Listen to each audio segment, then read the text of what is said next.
Hey, what's up, everybody? Perfect timing. Yeah, I was just waiting for you to hit the unmute button. Yeah. Welcome, everybody, to MSI Insider livestream today. I'm Peter. My name is Erik, and we're going to talk about notebooks today. Yeah.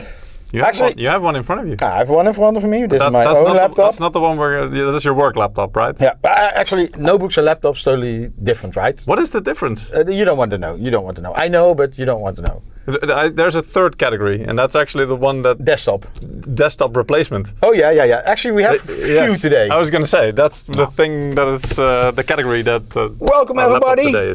I'm hoping you are enjoying your holidays. Yep, we did. We were away for a couple of weeks. Yeah, 2 weeks. That's why we skipped a week. That's why we look so tired. No, just kidding. No, I'm actually, Peter. I will be honest with you. I went away with 2 kids. I came back with 2. Yeah, I was gonna say. Right? Yeah. No. Come back with. But I'm here to rest. Yeah. I'm here to relax. Yeah. Holiday with kids is not with children. It's not for. You don't say. I have 2 as well. Yeah. So. Anyway. So if we're a little bit slow, it's because we're relaxed. Yeah, exactly. So we do this to relax. So guys, please cut us some slack. You're here to chill with us, right? So we're going for the chill vibes. Outside it's here like 35 degrees. Yeah, I just looked it up what that is in Fahrenheit because I have no idea. We do Celsius. 80? No. It's actually in the 90s. So it's like 90s. 95, 97 degrees Fahrenheit, something like that. But yeah, so it's a hot day. That's considered a hot day here in the Netherlands. And we will not have an air conditioning war because I won last time. Yeah. Sure. Okay, we have a giveaway. Yes. As always. We're giving away Steam wallet codes. So if you want to win one, you go to either our YouTube or Twitch chats, and there in the chat every 5 minutes, our chatbot is repeating the Gleam URL. If you go there, you can participate and you can win one of the Steam wallet codes, which are always nice to have. So let's jump right into it because we started. Okay, I see already one comment, and I understand it. Shadow Screed is saying a desktop replacement with a competitive price is what I'd like to hear. Competitive, they're still competitive. I was going to say, in the current market, is that what we mean? Or? No, I mean that can still be competitive relatively to desktops. It doesn't mean it's cheap. Yeah, no, indeed. But yeah, it's not looking good. No. Anyway. And pricing will only increase. I mean, you see all the rumors online. That's the news we're hearing as well. Yeah. So don't wait if you want to buy something. It's not the price. No. I'm not an expert, but what I see in the market. This is not financial advice. Yeah, but you see it from all sides. Memory lines are booked full until into 2028. So that's the coming 2 years. Yeah. And price. All the components are increasing in price because of that. AI. Yeah. But that doesn't stop us. We're going to talk about. Yeah, let's focus on the product for now because the price really is out of our hands. But what we do have in our hands is some really nice products. Yeah, so we're going to talk about the HX laptops, which are normally the more high-end notebooks, 55 watt CPUs normally, and this is one of them. Exactly. So this is the Raider 16 Max HX, indeed. So it has the one of those new HX processors in it. We're going to talk about the segmentation a little bit later as well. First unbox it? Yeah. Let's first show you some eye candy, and then but we're going to talk about the segmentation as well, where the Raider falls in or slots in, basically. Then we even have some. Did you replace this? Oh yeah. Okay. Sorry. You did good. Yeah. Good preparation, Peter. Yeah, okay, so straight away when you unbox it, there's something that catches the eye, and it's not even the product itself yet. It's this thing, and this is something that I'm not used to from laptops, because what I'm used to. Please give me. Sorry. Yeah, no, but what I'm used to from laptops is basically that they say, don't touch it. Other than, the front or stuff of it, don't you dare open it up. And this one actually says, hey, we actually made a very easy hatch for you, which only requires 2 screws. And then you can access and upgrade your SSD, your storage, or your memory. Admittedly, at the moment, that's also maybe not the most attractive in price, but still, it's nice that we now offer this as standard. Then if you take that away, here's the product itself. So it's all nice and put into a cloth bag. This is a protect used it. sample already, so it's Yes. not brand new. No, we did try to polish it as best as we could. That's also why you'll see. We're lucky to have some notebook samples because Exactly. they'll always send out. Yes, yeah. But as you can see, it's a really nice finish, and this is one of the new, as we call it, toolings, which means basically the outward design. Eric, you know what they call it as well, right? There's different names for the different sides. So this is This is the A side. the A side, and then the rear, The D, Delta. the D. Oh, Yeah. right. So it goes like A, Yeah. B, B, C, D. D. Yeah. I see. Okay. So if you talk with like notebook manufacturers and talk about the A side, it's always the outside on the top. Yeah. So we see here the nice Later design. I can show you that in the roadmap. We Yeah. have some color schemes and Yes. it's also 1, 2, 3, 4 A, B, C, D. Yes, yeah, but it's nice. A lot of people don't know that, but that's so it's and it's very logical in that way because then you can very easily talk to indeed manufacturer or something about hey which side looks like what or is what color. The nice dragon. Can't have too many dragons. No, of course. Well, I mean, this one, I kind of It's really subtle. like it. Yeah, it's subtle. It's there. In the right light. I mean, Yeah. you don't see it in all different angles. Like if you hold it like this, Yeah. you almost don't see it. So it's kind of subtle. This one a little bit less subtle. You'll see later on as well. And here's the Raider. Might be RGB. Might be, yeah. And here's some Raider Max as well, as you can see. So you can see the actual model on it. Yeah. Yeah, then maybe show the I/O straight away. So two USB-C ports. Thunderbolt, Peter. Thunderbolt even, indeed. So that means a lot of charging. You can even charge the laptop with this. Although, we'll get into it, but yeah, it draws a bit more than the USB-C can deliver. Usually they can deliver. SD card reader, always nice to have. Kensington lock, of course. Then we go to the back. It has some nice utility on the back as well. So this is the proprietary charging port for the power brick. USB-A, HDMI, and there's a Ethernet port. I believe it's 2.5 gigabit. 2.5. So that's very, very fast. So this is quite nice that you also get USB-A on the back of the laptop Yes. because, of course, on the left Yep, side we're getting to that. There's Yeah. also two here. But if you're a mouse user, for example, and you usually have it, most people have it on the right side, so you don't want something sticking out here. So that's nice if you can just hide the cable at the back. So it's, basically it's out of the way. You have at least that option. Exactly. So there's two USB-A ports and of course a 3.5 millimeter jack plug for your headset or your microphone or what have you. Does any of you own the Kensington locks? Well, we do, but that's of course for events. Yes. It's more like a security measure. Yep. And as you know, I'm a very old guy. I used to go always to Cbit, which is in, well, we said Hangover, Germany. but it's actually Hanover. Hanover, yeah. Yeah, in Germany indeed. It's now, maybe it's still there, the event. But I was there when people, they have, in Dutch, betonschaar. Yeah, like I don't know in the English. Anyway, bolt cutters. Yeah, bolt cutter. Indeed, they just have a bolt cutter.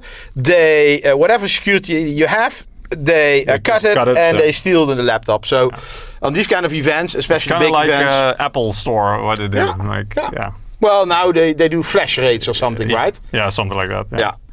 But anyway, so it's more commercial use. Companies also, for example, if you use a notebook as a cash register, it makes sense. Like Chain the Sam is saying on YouTube, Kensington locks mostly useful for stores and events. But, or if you take your product to events, so there's a lot of people who still go to LAN parties and stuff like that. Then it's always nice to have a bit of extra security that they can't just take it away if you go to the toilet or whatever. Yeah. Anyway, so that's the outside. When we look at the bottom there, we can already see some stuff going on here. I'm actually going to flip it. So we see two holes intakes here, quite nicely designed as well. Those are obviously with the fans, and then there's another fan here, which we'll see later on because there's a little bit of an intake here as well. This is for the speakers, the bottom firing speakers. And other than that, we see here upgrade to win. So this is we'll get to that later as well, but this is the panel that they made especially. I'm trying to upgrade to win, yeah. Yeah, here you go. Yeah. They made this especially to make it easy to access your M.2, your storage, and your memory. It's only 2 screws, but we'll talk later about that. Yeah, we'll show you probably. What's also nice, Peter, is on the back and the sides you see the fins of the heat sinks. Here, yes, correct. Yeah. So you can see, and this thing it can do up to 300 watts. So that's no. Yes. No. Power usage. No. Yes. No. More? Yes. Oh. The 300 watts, later we talk about this, is for CPU and GPU combined, but also the memory. So this can actually do up to 4 something. No, Stress test. Yeah, true. But it's more indeed your CPU, GPU package together has like a power budget of 300 watts. And that's quite a unique feature. Later we will talk more about it in detail. Indeed, yeah. And then on the front here we see something which later on also we'll have something nice. This looks a little bit translucent, so obviously that's something that will look pretty nice. There's some LEDs under there. It's for more FPS. Yes, obviously. And so I'm going to open it up now. Here we see the inside. Nice glossy 16-inch panel. So it's a Raider 16 as well, so that means it's a 16-inch.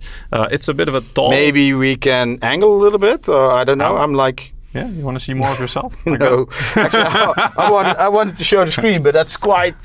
maybe like this. Still. Yeah. It's a 16:10 ratio. So a little bit taller than your traditional. So this is a 16-inch, and we already had some, not problems, but with capturing, we were like surprised. Hey, where is my full screen? There's black bars on either side, so you'll see that later as well. Glossy finish, as you can obviously tell. It's an OLED, which you'll also see later on. Really nice screen quality. Maybe, Peter, what you do, you take the power brick and you put it on, because then you don't see the reflection. Yeah, in a minute. There's a camera here, which we'll show as well, and there's like a physical slider to either open, which is like this, and if it's red, that means it's closed. So even if anybody is able to hack into or access your camera by accident or by software, you can physically block it. So that's always a nice feature, I think, to have for privacy. Keyboard-wise, it's a full layout pretty much. So that means it also has a numpad at the side. It is missing, I did see a right side control button, so they did have to sacrifice that. But instead of that, what you do get is full-size arrow keys, which is also nice. For those that you say arrow keys, I used to say cursor keys in the past. Is that the same, or English or Dutch? I have no idea. I think indeed. I've never used. I think that's just you being old. To be fair, I'm going to use AI to Google this. Yeah, I don't know. The way usually people call these arrow keys, as far as I'm concerned. Oh, because that's I'm like really old. Confirmed. The arrow keys. Yeah. WASD has a little bit of a different finish in terms of keycaps. These are chiclet keys, obviously, which feels really nice to type on. Also a pretty big trackpad, so it's very wide actually. Also tactile, so nice and clicky, especially towards the bottom. You can actually see that. SteelSeries keyboard. Actually, I'm not sure if this one is SteelSeries. Actually, I think we may have moved away from that. No. SteelSeries software, so SteelSeries keyboard. Not sure. Well, we'll see. Well, the RGB controller is by SteelSeries. Yes. Yeah. True. Okay. And you can already see a little bit of a giveaway here. So Intel Core Ultra 9, GeForce RTX, and some HDMI stuff. Let's maybe talk first about the CPU. Go ahead. I will. Oh wait, before we do that, maybe also show the power brick, because then we're pretty much finished with the unboxing. So we don't know. It's mobile. It's a sample, so yeah. There can be more in the box. We don't know. Yeah, usually I think there will be a bit more in the box there. Yeah, but at least we have the power brick, and this is really like a brick. Yeah, this one is pretty heavy indeed, but that's also because 300 watts in a laptop configuration, you don't see that very often. This brick is 400 watts. I know. Because you also need, like 300 watts is the CPU GPU configuration. This one indeed is a 400 watts, but that's not the maximum it can do. Little spoiler alert. So it can actually go beyond that. This is 400 watt, 80% efficiency. Yes, correct. Yeah. So it can do plus 20% up to about 500 watts. Yeah. In a peak power draw. Without burning down the building. Should be, yeah. Indeed. We're going to test that. Yeah, exactly, yeah. Here's the, I would say, proprietary power connector as well, so it's not a standard one, which is indeed at the rear of the laptop. Maybe it's like USB, but you only have to try one time. I actually had to look because the shape is quite similar. It's physically a little bit smaller, but yeah. And it looks to have rounded corners or not? Not really, and you can only plug it in one way as well, because on one side it has these. I wonder if the weight is 3 kilograms. Well, in fact, Tom, later we have something even more heavy. Yes. Yeah. But yeah, so basically. Is this 3 kilograms? It's possible, something like that. I don't know, but possible. Yeah, I think we have the specs somewhere. But yeah, basically you just plug it in. And can you turn it around? See if that works? No. Like USB? I think so. Yeah. Okay, so that's it's like Type A. Type C. With Type A with Type C compatibility. Something like that. And only power, no data. No data. Yeah, exactly. Yeah. Okay, thank you. Let's quickly talk a little bit about the CPU. Yes. Because Intel last year already they introduced the Core Ultra 200 series, also on desktop. Beginning this year they had a small refresh, and that's what we're talking about today. On mobile they call it HX, and HX. If you talk about Intel notebook CPUs with HX, you know it's the 55 watt segment. So this means by default your CPU is doing 55 watt. This is the most high-end CPU from Intel on mobile. They also have 45 watt CPUs and even going lower to I don't know 12 or maybe even 8 nowadays.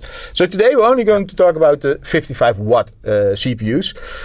So beginning of this year Intel released a refresh with 2 new CPUs, the Core Ultra 290 HX Plus and the 270 HX Plus, the Ultra 7, sorry.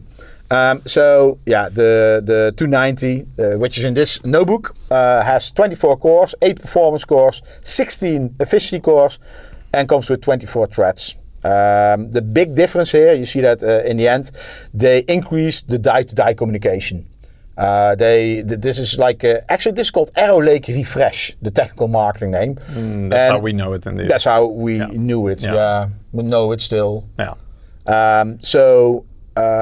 They did a lot of tweaks in this. I mean, the more the process gets matured, the higher frequency you can get out of it, and the more Intel or the companies like AMD as well, they learn how to fine tune their silicon, and that's why one of the things they did is the die-to-die communication. This is multiple dies, a GPU die, NPU die, and the CPU die. So. Yeah, they increase the communication between it. So this has a lot of different things you already know from the mobile platform. And in the past, mobile platforms were really behind desktop. But nowadays, actually, mobile is introduced first with all the new cores and all the technologies. And then this is also at the same time or later introduced at the desktop market. I would say Intel, it's not maybe mobile first. That's maybe too much to say. But yeah, the focus is mobile because there are a lot of mobile devices in the world. We already talked in our live stream. I think we talked about the Ultra 200 series for desktops, which is the Ultra 200S series, together with Z890 last year, end of last year. Yeah. So October, November, somewhere indeed. So not going to talk too much about it. So this is a complete lineup. Like what I told you already, Intel already introduced the non-plus before, and beginning of the year they did the refresh with the 2 plus CPUs. You see over here, last column they have the increased frequency, die-to-die. Overall, compared to the previous high-end CPU, so I'm going back one slide, which is this CPU, the Ultra 9285 HX, and now we have the 290 HX Plus. On average, you talk about, I think 8%, is it here? Yeah, okay, so they talk about 8% more performance.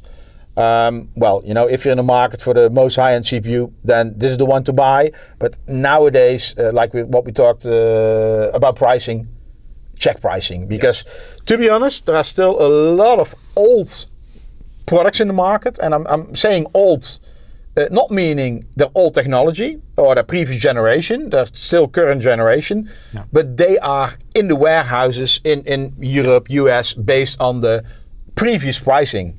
Yes. So they still have the old memory, and I know a lot of vendors are selling them against reasonable pricing. I'm not saying against the cheapest pricing, but everything what's new coming in, so all the new models, all the new CPUs will be more expensive. Yeah.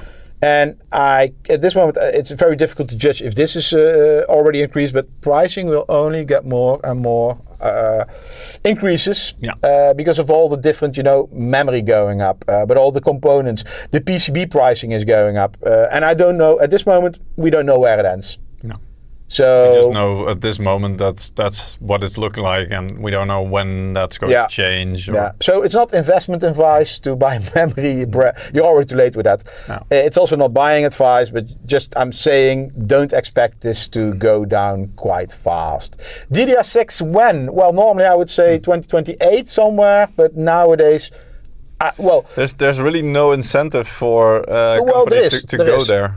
I want to say indeed there is no incentive to introduce this, but on the other hand, AI needs faster memory. But like that. They're using HBM memory, but memory innovation is coming. There's a lot of investment in not in capacity, but in innovation in faster memory. Well, there's also a lot of investment in capacity. Yeah, that will take 5 years before it hits the market, before we will benefit.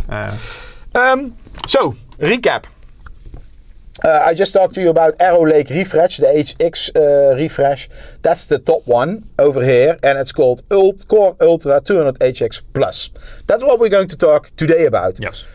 I'm going to show you a roadmap with our 2026 lineup of these HX notebooks, and of course, you will also see some HX non-refresh, which is without plus. Non-plus. Yeah. And we even have some HX of the old generation, which was called 14 Gen. So it's a mixed bag.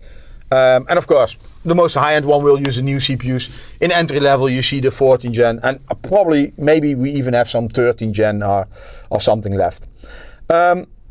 If we go to the middle of the slide, you see Panther Lake. Well, everybody thinks Panther Lake is the newest platform. It is one of the new platforms, but it's limited in power. So it's not meant for the top gaming platform. Yes, there are Panther Lake notebooks combined with a GPU, but normally not like a 5080. We talk this notebook over here we're going to talk today has a 5080 or even 5090s. So Panther Lake normally is more mid-range, but it's very power efficient. Exactly. So that's the benefit of Panther Lake. That's great, especially in mobile platforms as well. If you're going for something that you want to use on the road and you want to be able to use a long time with a battery, then something like Panther Lake has huge benefits because of the power efficiency. Yeah. So let us talk a little bit about our lineup. So again, today I removed everything from AMD. Not because I hate AMD, but I want to focus at our Intel lineup. Otherwise, we're going to be here for half an hour. Yeah, so. Yeah. We're not. Probably we already are. Yeah, maybe. We're not sponsored by Intel today. Never actually, or AMD for that matter. No. I removed all non-HX notebooks. So everything 45 watt, maybe there are some in, but everything like 28 watt or 2015, everything that segment I removed. I want to focus at gaming, high-end gaming notebooks. Yeah. Maybe bedtime because pricing is awful. Already talked about that. So at the bottom, I would say the 2026 lineup of MSI, we have the Cyborg, and here you have two different Cyborg notebooks. Actually. Oh, you want to take it out? Yeah. All right. I have one. Yeah. We got some samples, so here is one indeed. Yeah. So Peter, maybe you can hold it up. Yep. And compare it against that notebook. So Cyborg is a 15-inch notebook, and we have two different versions of it: the Cyborg 15, Cyborg Max. There are also AMD Cyborg notebooks, and this typically comes with a Raptor Lake H, which is a Raptor Lake Refresh, which is the 45 watt. So this is a Cyborg here. And we can also... Yeah, maybe with the mobile cam we can show a little bit better. Let me swap them around. So we have the MSI logo. And my fingerprints. Yeah, something like that. One moment. Do you have the cleaning cloth? Yeah. Okay.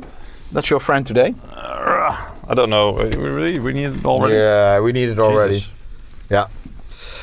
So if we talk about this notebook, 15-inch, typically this is combined with a 5060 or a 5070, and that one is a 5080. So but also 5070 Ti and up. Oh yeah. Later we will talk more about that. Yeah. Then if we talk about panels, these are typically 1080p panels. Ooh, that was almost my finger, Peter. Yeah. Don't worry about it. Maybe turn around. Yeah. Yeah, so that's a 16-inch. Yes. It's not far off, but you can tell there's a small The difference. keyboard, it doesn't, we're not going to switch it on. It's Intel, you see Ultra 7. It's a similar keyboard as you can see, or at least similar layout. Yeah, but it doesn't, it's not using SteelSeries software. It might not have, for example, per RGB lighting. Yeah. But on the face of it, it looks quite similar in terms of layout. Indeed.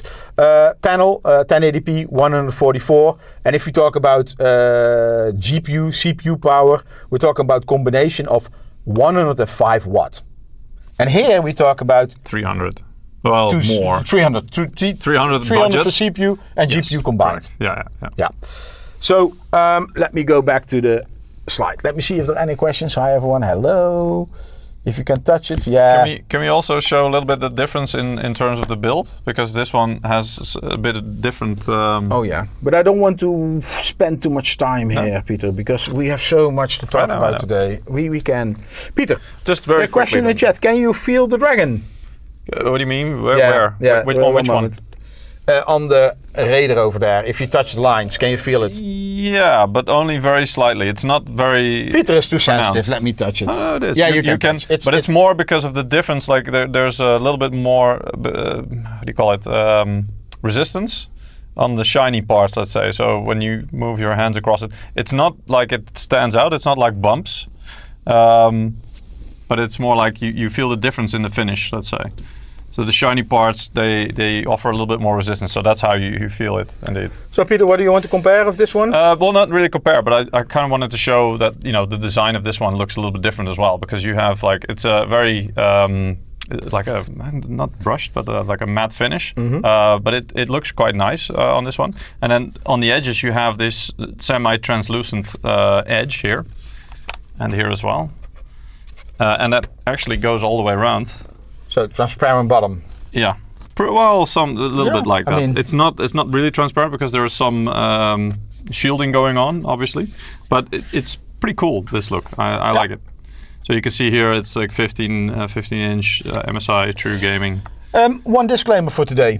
There are a lot of different cyborgs in the market, which means the tooling can also be a little bit different. Yes. So don't think if you buy cyborg that each of them gets this. No.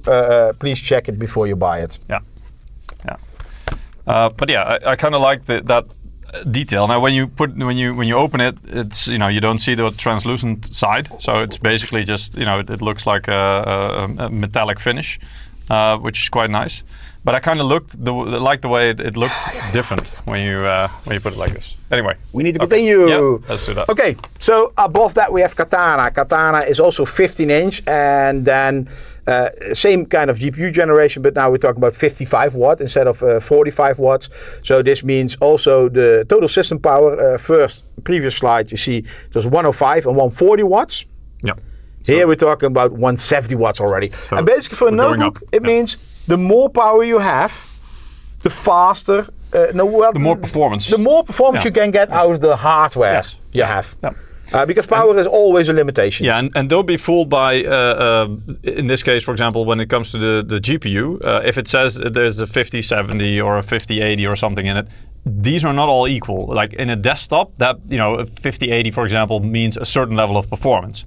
With laptops, it can differ, and it really depends on the wattage that's allotted to that GPU. So the higher the wattage that the GPU can handle or gets in that certain model, the more performance you get out of it. So it's not really decided by the GPU model itself as much as the wattage that's being allotted to it. Okay, so I had a question in chat about battery life innovations. To be honest, I don't know what we're doing on battery life innovations, but I know that most battery, because you were talking about 20-hour notebooks, etc. Most of that is a result of a more efficient platform. Yeah. So now today we're talking about 55 watt CPU. Yeah. Then we're talking also about like, I don't know, 60, 80 watt GPU. If you combine that, maximum 300 watt. If you have a battery, this will drain your battery quite fast. Yes. So it depends on the usage. I mean, if you watch movies, these platforms last way longer. Yeah. But if you watch movies on a more efficient CPU platform without maybe a discrete GPU, but an integrated GPU, like Panther Lake, for example, without discrete graphics, it will last much longer. And then you have even more entry-level platforms. I forgot the name. One moment. But there are even... Wildcat. Yeah. At the bottom, you know, to be honest, I don't know the specs, but this can be like in the 8 watt for the CPU. Yeah. Of course, you don't get a lot of performance, but for office work, or just some basic it can last longer than a day probably, depending on how much battery life you, how much battery cells you get, how much amp hour batteries you get. So very difficult question to answer. There are innovations in battery life, of course. I'm really into electric cars and batteries, home batteries, but you know, that will go slow. But basically all those innovations will in the end also end up in notebooks. But again, but also in phones. I mean, this is like consumer electronics. This takes a while. Don't expect big steps from that. Not yet. The big steps now are more efficient platforms, more efficient CPUs. Yeah, but it always goes like that, right? So there's basically, it's like within each generation, you usually get like at first it's a big step in terms of efficiency, and so you get more efficient CPUs, GPUs. Then you usually get a refresh where they get more out of that, and so basically they make it a bit more power hungry to get more performance out of it before the next step is again moving on to a next process, which again will be more efficient. And so you see that movement a lot in the industry. I managed to also have a Katana notebook, Peter. Correct, yeah. So again... This is also Intel? Yep. Yeah. Very different design again. Let's take this one away. So maybe open that up as well. Yeah. So more or less the same keyboard. Yeah, also this one is also 15-inch, as you can see. That's a 16-inch. This is 16-inch, that's 15-inch, and that's mostly because of that's a little bit taller, as you can see. So this is 16 by 9, this is 16 by 10, so that's why it's a bit taller. Other than that, a bit of a different design here. You can see there's some like, well, fake screws on in here as well. But yeah, this is also, it's a metal top as well, so it's not plastic. This is a metal finish. Yep. Also quite heavy. Yeah, this is also quite heavy indeed, because I mean the cooling needs to be quite well. You mentioned it was already 170 watts compared, and so that's again that's more than the Cyborg we just had. So here you can also see already some pretty big vents on the side, on the back, and even on the side on this side as well. I like the side as well. Can you show this? Momo. Yeah. Here we go. So this is a nice finish. Yeah, it's a nice finish, like with the dots. That's a nice touch. And other than that, I mean, here you get a different finish. This one is very tactile. This logo here, so it's actually with dots, so you can very easily. It's like for blind people, they can read it. Kind of like that. It's like Braille, indeed. Yeah. I guess, but. Yeah, and then of course the I/O also pretty good. Not on the back on this one, notably, but yeah. So there's and models like this, for example, don't have Thunderbolt or they have mostly a Type A and only one Type C. So I guess this would be probably also maybe Thunderbolt. We need to continue. Yeah, we have too much to talk about today. Sorry, we need to continue. So then above that. We have the Crosshair series. There you go. Hey, you said it right. The whole day I'm talking Corsair. Yeah, that's another company. Yeah. It's a Crosshair series. Exactly. And if we start at the bottom, we have the 16-inch based on Raptor Lake Refresh, 55 watt. Then we have a limited edition. This is the MLG edition. I think we're also going to sell that in Europe, by the way, in short term. And here you see, by the way, you see those 4 squares? A, B, C, D. So these are all black. Let me check here. Also there were some with the different... So here the outside is a little bit grayish and the inside is more darker. Yeah. That's how they show this on these roadmaps. So these are the 2 HX. Then we have the 16-inch HX Max. Do we have that one, Peter? Is that... I don't know what I have. Did we have the Crosshair? Yeah, but it's probably... Is this AMD? I guess so. Crosshair Max, yeah. No, also Intel. Also Intel, yeah. What a wonder. Oh, this is 18-inch. Is it? No. I don't know what... I think that's 16, actually. I don't know what they gave us. It doesn't say. No, it is. Yeah, that's 16. Oh, yeah. 16 max. Yeah, HX. Okay, cool. Yeah. So these two are quite comparable, and you can tell. So this one also comes with the Ultra 200 HX Plus series, 55 watt CPUs. This one can be combined with the 5060, 5070, and the 5070 12 gig. Of course, when you go to your market, your reseller, it's not like you can say, "Oh, I want this GPU." It's not built to order. No. Per country, most likely the sales will decide the SKU, and that depends on the market preference, on the competition, etc. What they think will sell. And that's not only the CPU, GPU, but of course also memory configurations, SSD configurations, etc. And sometimes even Wi-Fi, but Wi-Fi is quite common.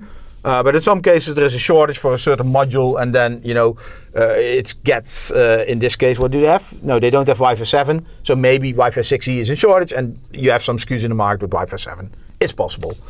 And we have then also an 18-inch. We don't have that on hand. Should I show this one, Peter? Yeah. Because these ones are relatively comparable, or at least more than the previous ones. So you can see this is the Raider and this is the Crosshair. A little bit of different design. Can you show it from the side as well? Because you can actually tell from that the back. The Raider is slightly taller. Not sure if you can see. Yeah, there you go. So this is a slight, if you remove your finger, it can focus. Yeah. Thank you. And so that also means that the cooling area of the Raider is probably a little bit thicker there, the fins. So that means it can handle a bit more power. In this notebook, we talk about 200 watts. Yep. For CPU and GPU. We're talking each time about it. Maybe I'm going to... It's more in total. Shall I first explain that? No, we can do that after. We're doing this now. Anyway, so there you can also tell a little bit of difference. Both are 16-inch, by the way. Both have some I/O on the rear. Can you focus on the? Yeah. I can. It's difficult for me to focus, but yes, I can try. So also here, this one also gets a proprietary power connector, because obviously it's a bit more high power. HDMI and the Ethernet. On the side here, it's also quite similar to the Raider, both USB Type A and a 3.5 Yes, good jack. remark in the chat. 300 watt is only for 5080, 5090. Indeed, that also depends on the models, because it doesn't make sense if you have a notebook with 300 watt capacity and you put like a 5060 inside. I mean, it can never hit that amount of wattage. No, indeed. And if you open them up, you can also see that it's quite similar, actually, in terms of the initial looks. Both of them, they have an OLED panel. So that's also why they're both glossy. Yeah, both have a 240 hertz panel. Yeah. There are some differences, of course, but is it also QHD? Yeah, it's also QHD. Yeah. Yeah, so it's relatively similar These panel. are quite comparable. Only this one can go up to 5090 and 5080 and 300 watt. I think there's a difference there as well, because the OLED on the Crosshair can do 165 hertz. I'm seeing. Which one you talking about? This one. So the OLED is 165 on the Crosshair. Oh, on the Raider, it's 240 hertz. So the Raider still has a higher refresh rate monitor. Or a higher refresh rate panel. So this is 165, but there is a 240 option with an LCD panel. Yes, correct. That's not OLED. But again, I don't know what's in the market. Yeah. And both, at the top as well, you can see it looks quite similar, similar tooling. Yeah. So they both have the camera there. So why have these different toolings? This is thinner. Probably it's lighter because it doesn't require this big cooling. Yeah. And that's why you need to have different tooling, because it's not one size fits all. Otherwise you end up... OLED have matte finishes. OLEDs tend to have more glossy finishes because... Especially, you see that on the desktop market, you see more and more matte panels, but in notebooks this is not so common yet. It's coming, but I don't want to say notebook panels are behind in technology. It's not like that. No. But it seems that, maybe, I don't know, the demand or the manufacturing... I think it's also to showcase more of the color range, because the glossy finish tends to highlight the colors a bit better for these panels. And notably, these are not QD OLED, right? So these are OLED, but not QD. Yeah. Who knows, that might come at some point. Okay, so let's go to the stealth notebooks. We don't have any on hand. No, it's so stealthy, we didn't have it. Yeah, indeed. So if we talk about stealth notebooks, these are actually really nice notebooks. We already had a live stream about them. You see the two, the ones with the AI Plus. Actually, they are the 45 watt Panther Lake notebooks. They come combined with a 5070 Ti. Actually, let's start here. Yeah, the idea behind stealth is they're quite thin. So that's why also it makes sense to do Panther Lake there.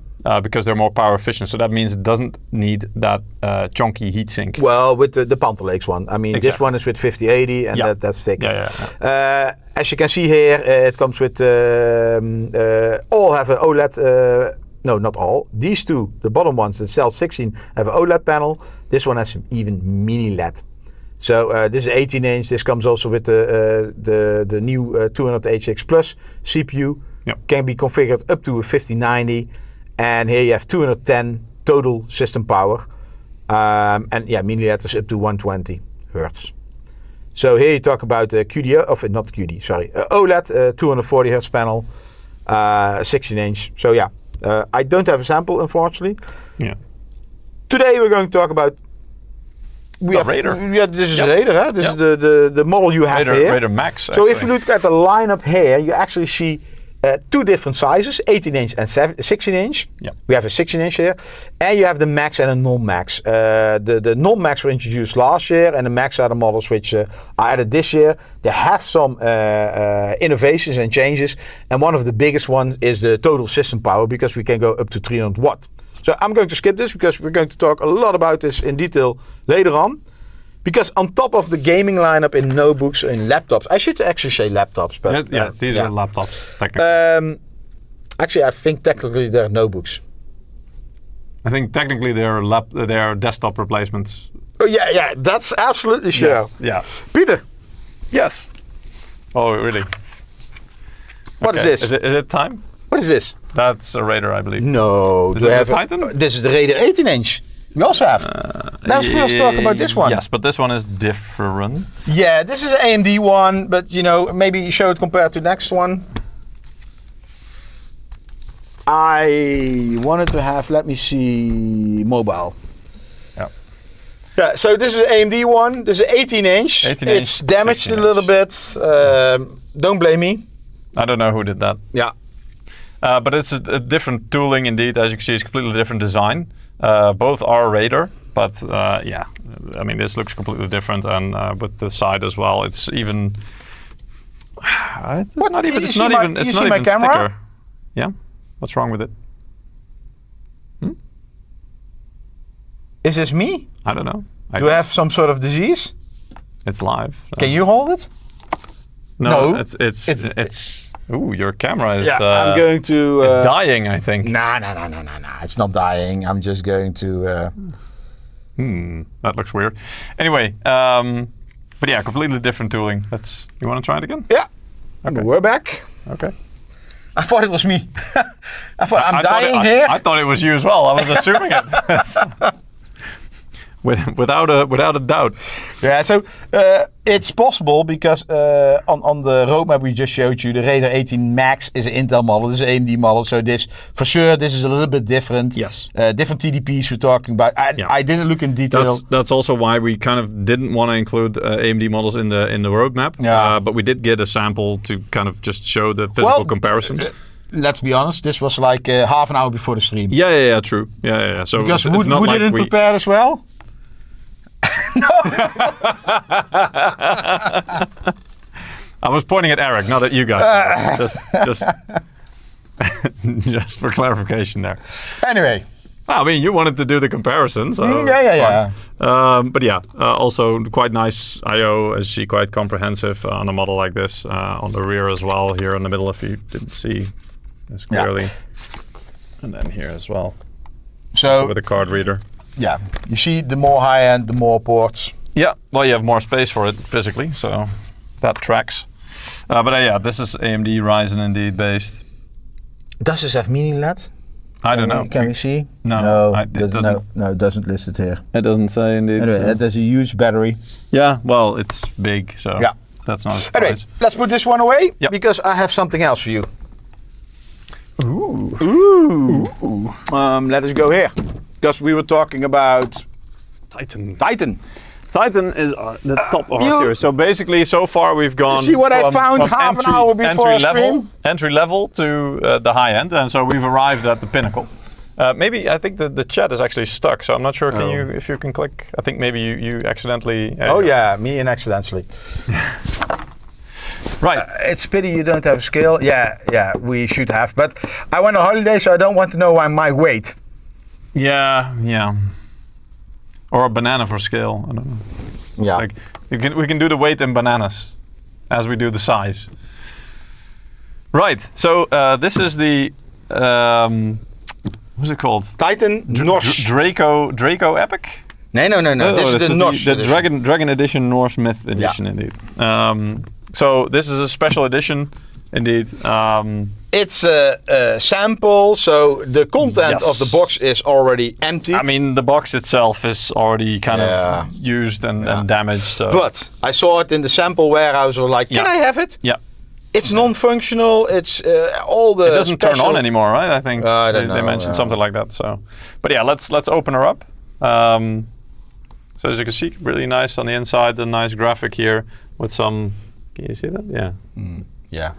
Half difficult. Yeah, I know. Even in real life, it's difficult. You need to be in the right angle. But nice attention to detail. And then the laptop itself is huge and heavy. It is, yeah.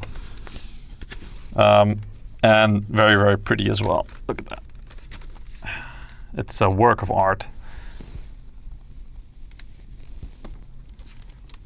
Yeah, maybe first show the box and we can remove the box. All right.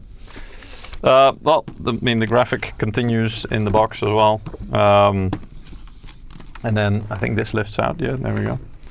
And there's yet more here, so there's a bit of an explanation to the theme. And then, how does this open actually? No. It's like a drawer. Oh, like that, yeah. Okay. Yeah. But like what I already told everybody, it's been looted. Robbed, yeah. It's been looted. Yeah. So basically, there's a mouse pad inside. Yeah, there's leave that, Peter, because it doesn't turn on. Well, so I know, but like when you talk about chunky power bricks, this is one of the chunkiest of power bricks. What is it rated for? I just want to check. It is rated for. Oh, it's not too bad. So the output, no, 329.6. That's oddly specific. Yeah. But yeah, 329.6 watts. Away with the box. Yeah. It's a very sturdy box, though. So when you buy this, you get a gift. Yeah, there's always some goodies inside. Yeah. In this case, they've been looted. So, yeah. Yes. You know, I want to show this notebook because this is the most high-end we have. And especially this one, it looks really awesome. It does, yeah. And this one, it's maybe difficult to see. Yeah, it is with it's quite bezeled. but really thick. It's not like maybe 1 millimeter or something. You can really feel it indeed. Yeah. The tooling and the standing out. So and with the what do you call this again? The runes, like old Norse runes, runic language. And you can actually feel that. I can translate this. Yeah? Yeah, with Google Lens. Oh my God. It's time for a giveaway. Well, okay. Please go ahead. Yeah. You don't want to. I mean, this is more similar to the Raider tooling we saw, the AMD Raider just now. Actually, Raider and this laptop have the same tooling, but the configuration is a bit different. Yeah, and you can see massive intakes for the fans here as well, because obviously this kind of configuration really needs big cooling. Do we have the specs for this one? Yeah. We're going to talk about it. Yeah. Let's open it up first. There we go, matte finish, and this is. Does it look a bit? There we go. It's like it's a metal, but there is glass on top of it. Yes, yeah, indeed. So there's like this is like an actual thing, and the thing is that there is a trackpad here. You can't see it, right? I can see fingerprints. A little bit, yeah. So what we maybe need to do is like this. Maybe put your finger on it. And then what? Yeah, like this. What? Yeah, and now touch it. Maybe we don't see. No. Yeah, still. No, it's not that bad. Yeah. But it's always with a lot of products, you know, the fingerprint magnets. Yeah. So this one comes with a cherry keyboard. Yeah. And this also, it's, you feel... Yeah, there's a little, it's textured a little bit indeed. It's really nice Norse design as well. Okay. Let's go to the giveaway, Peter. Yes. Later we talk more about specs for this notebook. First wants to do a giveaway, so let's we so many questions in the chat. Hello there, hello, welcome. Yes. Yeah, I would be happy the box put on my wall. It's like that, you know. It's like a work of art. They really put a lot of attention and to detail in it. I don't know. Okay, I was going to do giveaway, right? I even see Mankit, our old colleague, in the chat there. I will call your boss. You need to work. He probably is working. I don't know. Giving us views. Maybe. Anyway, if you want to participate in the giveaway, you can do so by either going to msi.com/2/insider or following the link in the chat on YouTube or Twitch. That's a Gleam link. Don't click any other links in there. And there you can participate. The more actions you perform, the better your chance of winning. It's a point system, and then it's a random draw that Eric is going to do now once he figures out how to do that. Which is 2 weeks holiday. I was how does this work? Yeah. There you go. How many are you going to do? Okay, 1. All right. So let's see if we can find out. First winner today is Crichton999. Congrats. That's not a German name? No. 999? No, it doesn't say, no, it's like numbers. Yes. 999. Crichton 999. Yeah. Congratulations. We're going to send out the Steam wallet code to you in the coming days.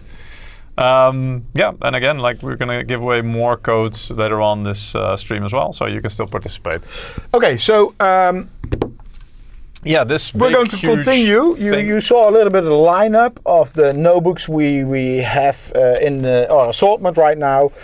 Of course, the configurations, which basically means CPU, GPU, memory, SSDs, and sometimes some other things, can and will change per market. Pricing, we're not going to talk about it. You know, it's ridiculous at this moment, and it will only probably get more ridiculous. It's also unpredictable. And it's unpredictable, so check for that with your local reseller. Yep. You know, we're never too shy to talk about pricing, but it's when it makes sense. Yeah, in this it's case, you know, it's day by day. It can change. So talk about the specs. Which one is this one? This is the Dragon. Okay, put it away. No, keep it here. Oh. Make up your mind. Yeah, we're going to talk about Raider. Put it away. Yeah. No, keep it here. Put it away. We're going to talk about Raider. Okay. Because, like what I told everybody, we got these other notebooks just a half an hour before the live stream. So we prepared everything for the Raider. Yes. That's going to be the main model, and I quickly added some extra slides in when we have some differences for the high-end one. You can take that one as why? well, Peter. Yeah, why? Because Peter doesn't know that. He was working over here. I was on my desk. Yeah, I was troubleshooting some technical difficulties that we had. There's always dust on here. Yeah. Anyway, okay. Okay. Go ahead. One moment. What do you want to show? One moment. Need to check something. Oh. So I don't dox anybody. Especially not myself. Wow. We go to the PowerPoint. Okay, so we already talked about CPU platform, Arrow Lake HX Refresh. So all the models you saw today, most of them, they have this. They have the option to buy it with this CPU. Again, check your local markets.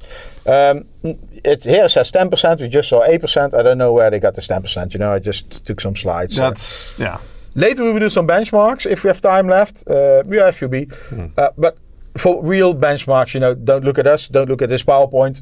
Go to your favorite media reviewer, YouTube or whatever, and check their videos. We're just giving a quick overview, indeed, not really a comprehensive review, because again, that's not really our job. Others do that way better than us. So these notebooks, they come with RTX 50 series, all of them. Probably there are still some models in the market with a 40 series, maybe even a 30. Then we talk about 3050, 3060 GPU mobile.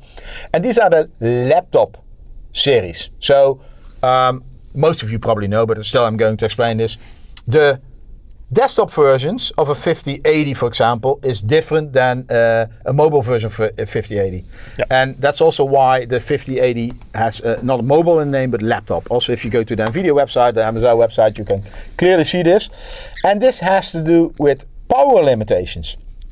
Because a laptop, you have first of all the battery, and second of all you have the brick, and the power brick, Peter already showed you, it can be quite massive.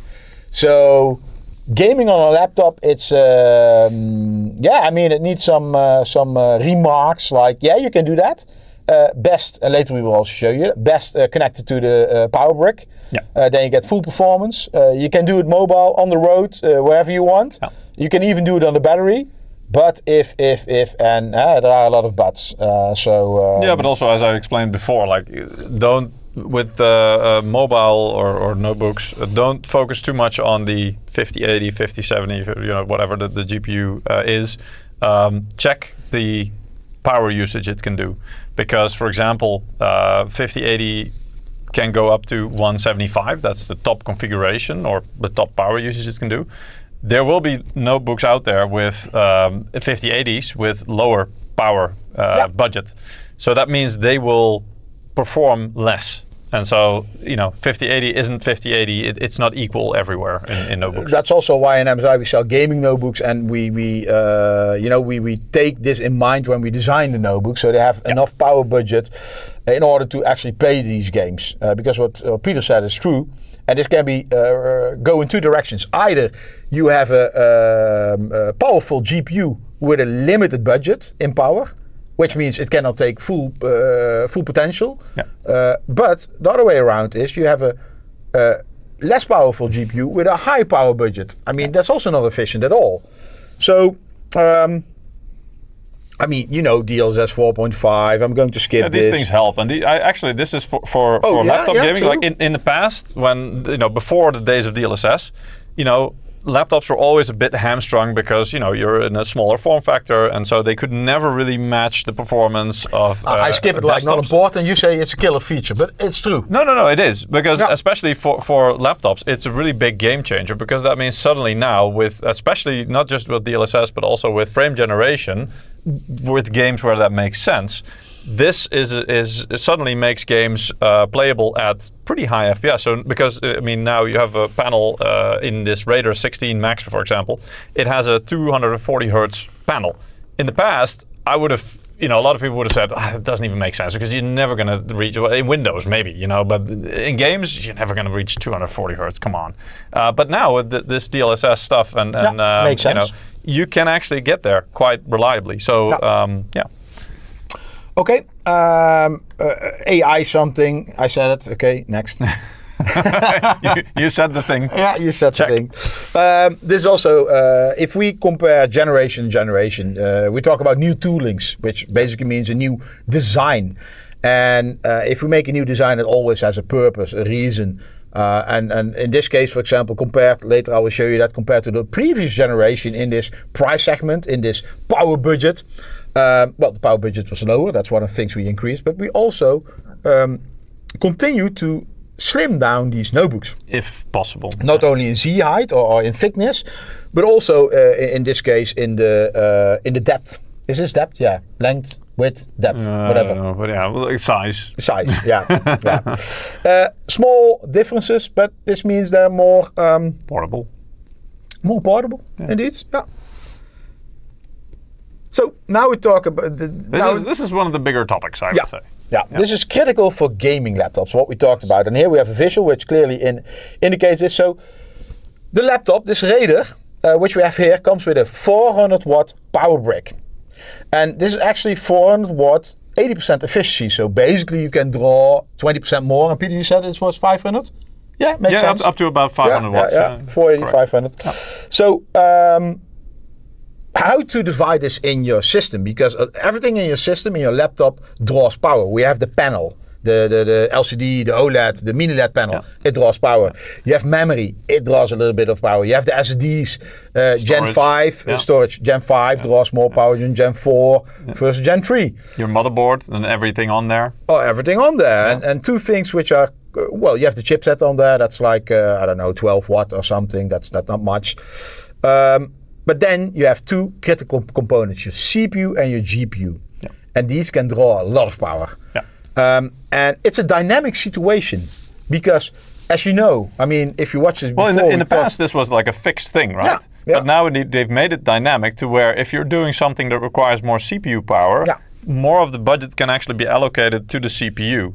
And vice versa as well. That was what I was going to refer to. If you watch this before, you know there are CPU-intensive games and GPU-intensive games. Or tasks, depending on what you're doing. Indeed. So this means that some programs can put more strain on your CPU and others on your GPU. If both of them are capped, it's not an optimal situation. So we now, with MSI Overboost, we have a dynamic situation. The total budget for your CPU and GPU, in this case, because it's different from a laptop. We talked before at entry level, Cyborg notebooks. Are they called Cyborg? I forgot the name. Whatever. I'm not a notebook expert. Anyway, Cyborg, right? Yeah, one of them was Cyborg. 105 watt. But you also talk about the 5060 and like a 14 gen CPU. In this case, the laptop over here with the 5080, we're talking about 300 watts. And this means that your CPU can scale up to 175 watt and your GPU can scale up to 175 watt and your GPU to 125 watt. And this is dynamic, depending on the game, depending on the application. And to be honest, and later we will show you that with benchmarks, to be honest, that's a stupid phrase. Anyway, in reality, I should say, you're not going to hit this. But Peter, of course, he found some power virus and he's going to make the worst case situation. We can go even above this. So keep in mind, you have 300 watt for your CPU, GPU. Then you still have some budget for your panel, for your motherboard, audio probably costs some more. Maybe your USB-A leads, power delivery powering or something. Your SSD, your memory. RGB on your keys on the front anywhere. So everything uses a few watts here and there. And then there is still some budget left to charge your battery. Yep. Because notebooks have a battery. Or to keep it charged at least. Keep it at the same level. Yeah. And depending on the different situations, the amount of power which is available for charging or which is available for your CPU and GPU will differ. And for example, you can also play games on battery. Do you then have 300 watts available? Yeah, I mean, possible, probably. But how long will it last? Because it will draw your battery empty in like a few hours. I don't know. Not a few hours. Sorry, you know. Even faster than that. Probably faster, you know. I didn't calculate for this specific case. We have a 400 watt power brick. You can also game on like a power adapter, a USB power adapter Type-C, power delivery, 3.1. 140 watts, 100 watts, 65 watts. Peter has a 65 watt power. Yep, I brought one. It's basically my phone charger. Yeah. So we're going to use that later. We'll do some benchmarks to show you the difference, what the impact is. Yep. But basically, I can already tell you the conclusion. If you want to game at full performance, make sure your power brick is connected. Yeah. Cooling. I mean, all this power generates heat. Logical. So it needs to have good cooling. Peter. Yep. Maybe we're going to open it up. Already? Yeah. I mean, why not? Before the benchmarks? Before, Wow. It's like that today. Okay. I see Peter doubting. Well, usually we do it the other way around. I mean, we're going to skip some sides. I mean, we didn't check what kind of. Maybe first show the upgrade part. Yeah, I was going to say that makes sense indeed. So let's see. Here we go. So we have the upgrade to win, right? And so the little hatch here for the upgrading, and there's 2 screws here. So let's quickly take them Can off. the cooling handle that all? Yes, I mean it's designed to do so. Yeah, it's designed to do so, and that's why it's important to have a logical configuration. Will it be quiet? Yeah, we'll see. Cooling requires Exactly, especially in laptops like this. Anyway, you can see that the two screws, actually they are, as they call, captive or something. So basically they don't fall out, which is nice. Not sure if you can see that clearly. They will stay on this thing. So once you pull that out, and it really is as easy as that, there's even a little bit of space here to easily pull it out. And here you can see you can very easily access your, this is your storage. So this is an M.2 that's in there. There's even a second M.2 slot here, which is unused, so we can actually... For this model we have one Gen 5 slot and one Gen 4 slot. Yeah, we even have a spare SSD here, so we can actually put that in if we want, so just to demonstrate that. Okay, so tomorrow Peter is going to ask, damn, where did I leave that SSD? No, because I'm gonna take it out after the stream. It's okay. So we're just gonna put it in there. And then, I mean, this would be nice if it uses one of those things that we use on the laptop, if that's possible. Maybe it's not possible in this small form factor. This is the problem. All the different business units, But there you go. So that's how easy it is to upgrade your storage here. Yeah. So that was literally it. And so if you want to go back to gaming now, you can actually just close it up and you'd be done. And memory as well. And memory as well, indeed. So there's two SO DIMMs, as it's called. So you can actually take one out. As you can see, it's DDR5 SODIMM, 16 gig. Yeah, I just put it back in. So we have 32 gigs total. Yep, indeed. So there's a small fortune here on the table. In this configuration. Exactly. And maybe remove the SSD, otherwise later I already know what problems we face tomorrow. All right, fair enough. You already lost one SSD, right? No, I didn't lose it. Okay. We lost it. Okay, sure. Just include me. Temporarily misplaced it, I think. I don't know. We need to figure out where it is. When is an MSI screwdriver set? Good idea. Yeah. Well, we have some. Not? No? Something like that, yeah. Anyway, and there's a little fan here as well, as you can see. So this is part of the cooling, the extra cooling. Most laptops will have these two big ones. This one also has one here, which adds a little bit of extra airflow.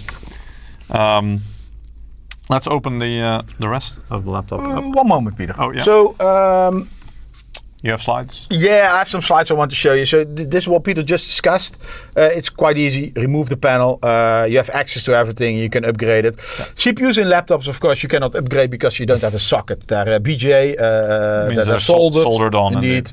If you manage to remove one, yeah, good job. Yeah. You've don't call our RMA center, please. Exactly. In the past, you had MXM, and there were some rumors you could upgrade the GPU, but the reality was really difficult because, like what we told you, each GPU has different power requirements, so also needs different cooling, and that's why it wouldn't be a good idea to put a higher power draw GPU in a laptop chassis that couldn't handle the power supply, etc. You can have a bad time if you do that. So this is one of the benefits of MSI. You can upgrade your memory and your SSDs. If we look at the Titan has 4 SSD slots. So there's one Gen 5 slot and 3 Gen 4 slots. And you can also put it in a RAID configuration. So that's the benefit. If you look at storage what would that do in this case? A lot of perform in pricing. Is it no? But like in a RAID config, is that basically to increase speed, or is it also for data integrity? Yeah, you can choose backup and stuff like that. Because there's different RAID configurations, right? Yeah, 5, 10, 15, whatever you want. I always forget. So what is 5? Do you know? We have too much content. Yeah, I know. Okay. And you have just a bunch of drives and things like that. But in this case, it would be basically to speed up, and basically that means that it can write and read from to we're talking different about SSDs gaming at the same laptops, time. so we talk about speeding up, indeed. And what you typically would do is you take, for example, one SSD as your base drive for your operating system, and the games you can reinstall, and the save game is in the cloud. Yeah. Okay, so now we can open it up further. What is the maximum RAM capacity of the motherboard? On this Raider, I don't know, but I would usually it's usually like 64. The max, but it depends. Yeah, to be honest, we don't know. No. Which means First of all, it's probably something like, it depends on the SO-DIMM, and I'm not an expert about how big the capacity can be of SO-DIMM. Secondly, it depends on the BIOS. So typically what I know from motherboards is at one moment there's like an innovation that Intel or AMD, they can support new memory module, and then all those motherboards in that generation, like say Intel Z890 or AMD X870E, will go up in memory density support.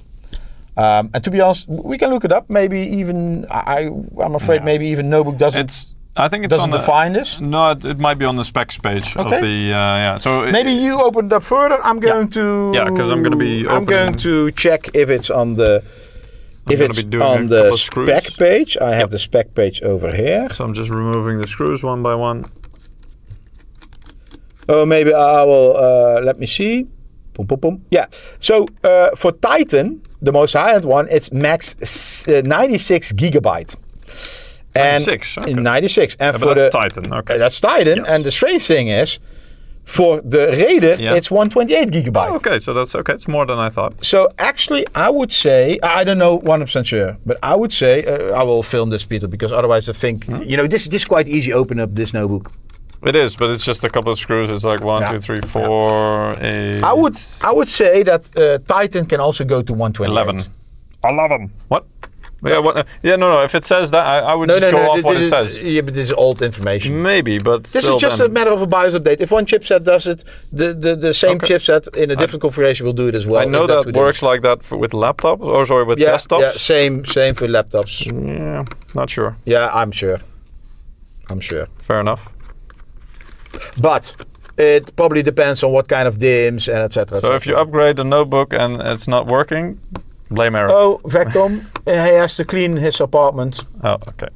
That's nice. Good luck with that. Okay, hey, here somebody is saying 128 is only for the new Ultra Plus CPUs. Yeah, that's also a possibility. But to be honest, I don't think that's the case because you could be right. I mean, the memory control is in the CPU. But Intel didn't specify that in their sheets. Let me go and check if they talked about it. It could be the case indeed that they upgraded, fine-tuned the memory controller a bit. Because I'm talking about chipset, but I'm an old guy. In the past, the memory controller was in the chipset. Probably they don't specify this. They say DDR5, 6400 megatransfers per second support. Oh, sorry, Peter. Yeah. What are you doing, Peter? Oh, you're collecting screws. Yeah. I have basically 10 of the screws are the exact same size and width, as you can see. So that makes it quite easy. It's not like a lot of different screws of different sizes. There's just one that's different. Peter, we should not tell them this is easy, and because for most consumers there is no purpose to open what we're now doing. No, but like for repair centers or something like that. So it like in general, it just makes it easier and more accessible to maintain if needed. And sometimes, I mean, the only purpose that I can think of that you might want to open it up every once in a while is dust can gather in the fans. And even then, you need to be really careful. You don't just put a vacuum cleaner on the fans; they'll start spinning, and if they spin too fast, you might burn the. Okay, open it up, rip it apart. Well, always do it carefully. Yeah. Normally, we use something like this, like what you also, if you want to replace a mobile phone, the screen, the panel or something. Peter found a better way. Yeah, just very carefully, Yeah, but normally with a mobile phone, you need to have these spacers, otherwise it's not possible. This is actually one of the easiest laptops I've been able to open, and the ways that it opens actually. Maybe put this one aside because it's taking up too much space. Damn, that thing's heavy. So you can see on the inside here the holes and the vents of the air intakes. So like I said, the only reason I can think of that you really want to open this up at all at some point is if things get dusty, and then what you want to do is I'm trying to get it in view. Okay, you want to hold this down as you clean alongside this. And the better thing would be like something that blows air instead of a vacuum cleaner or something like that. But yeah, you see a lot of things here. The biggest thing here obviously is the huge heatsink with all the heat pipes here, the flat heat pipes. these are the things that really make sure that it can handle the cooling. And then on the side, you can actually see the heat sinks as well that we saw from the outside as well with the fins stacks. So that's one of them indeed. And then on the back. Oh, sorry. It's, yeah. This is one of them.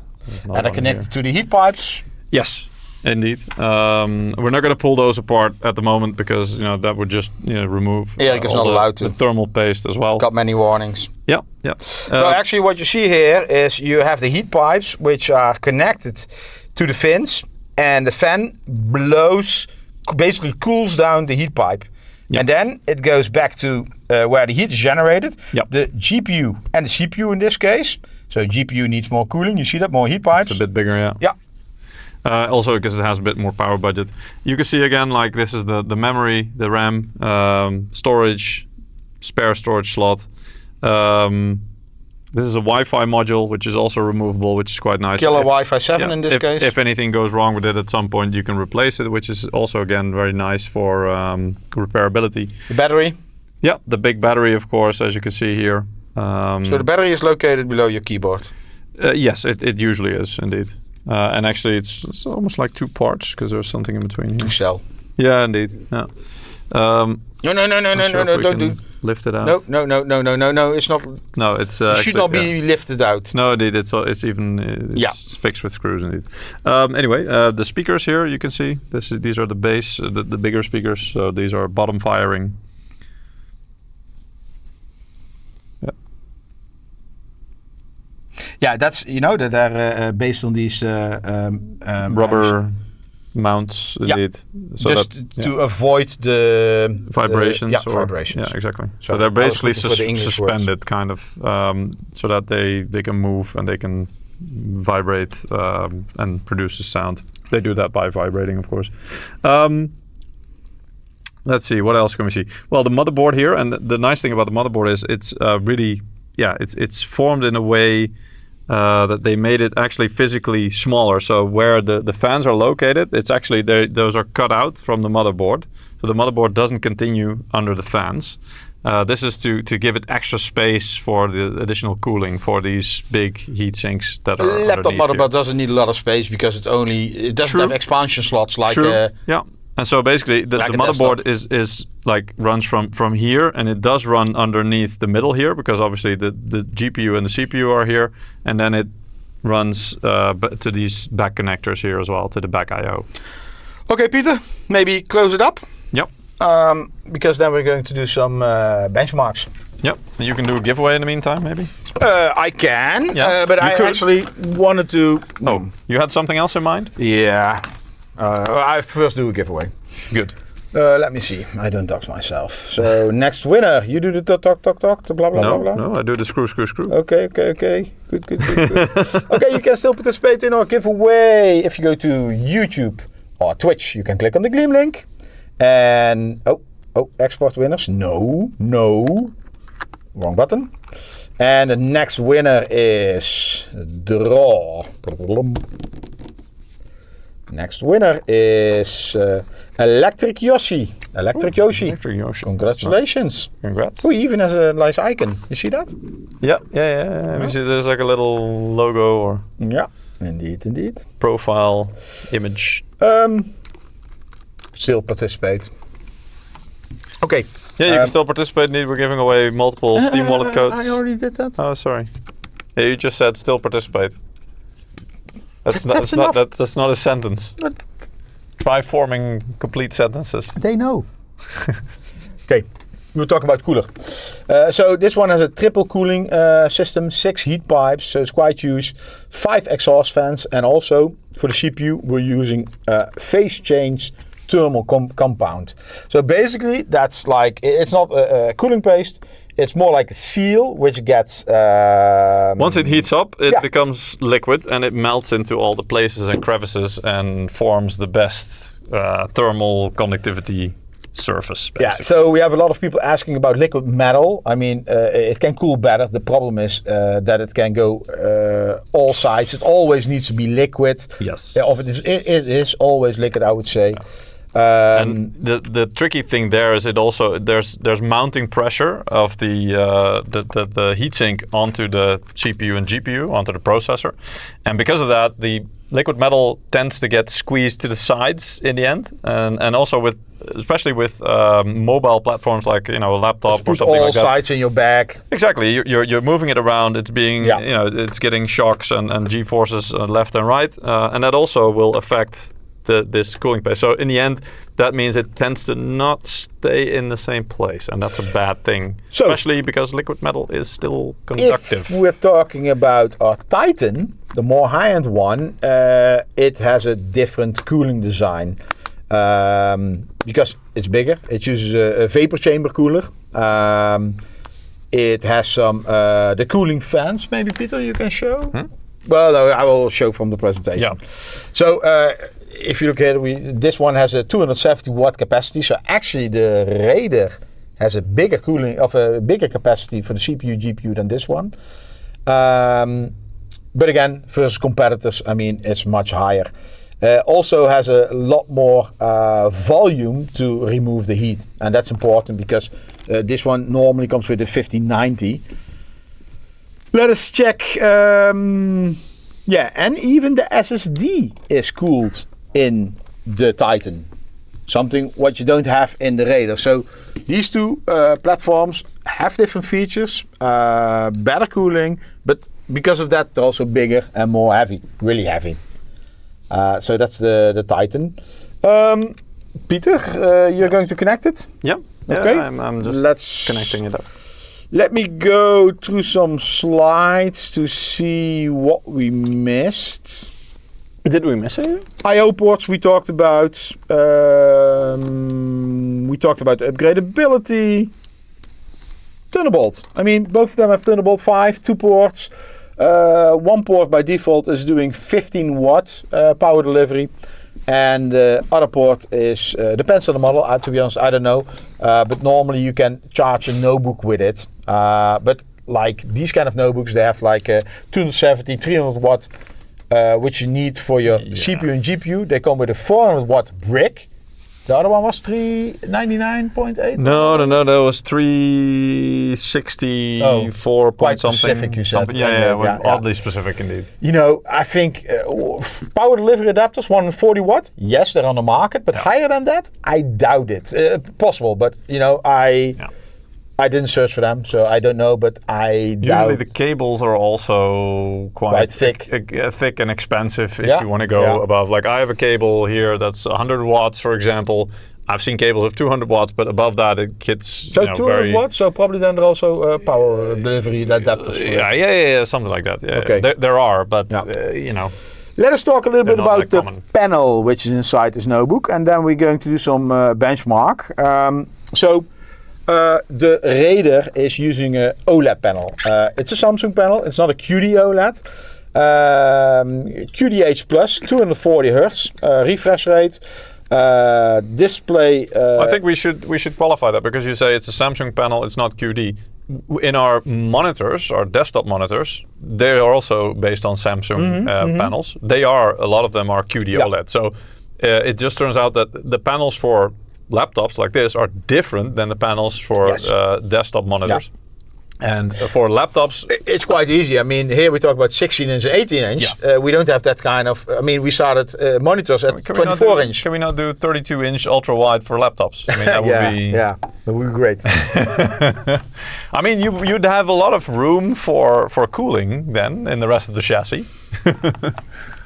Yeah, anyway. You already answered the question. There's no QD OLED on laptops here, just OLED.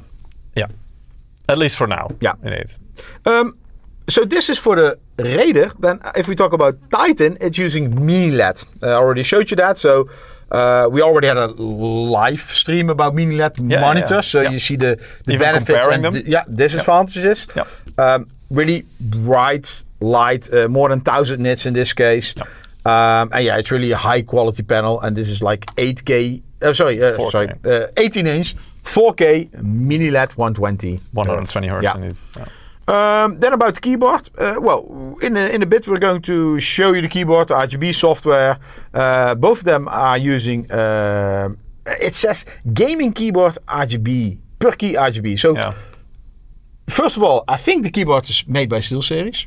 It could be. For both the of them. thing is, like, usually it would be on the laptop itself, in the underneath past it was. So I'm confused a bit, but again, like, we're usually not, laptops is usually not our the software specialty, is SteelSeries GG, so, and it is per key RGB. So if you look at the entry-level laptops, it might have a backlight. Everything is like white light, or some have different zones, like you have a 3-zone keyboard, it can be like RGB, or it can have different effects, etc.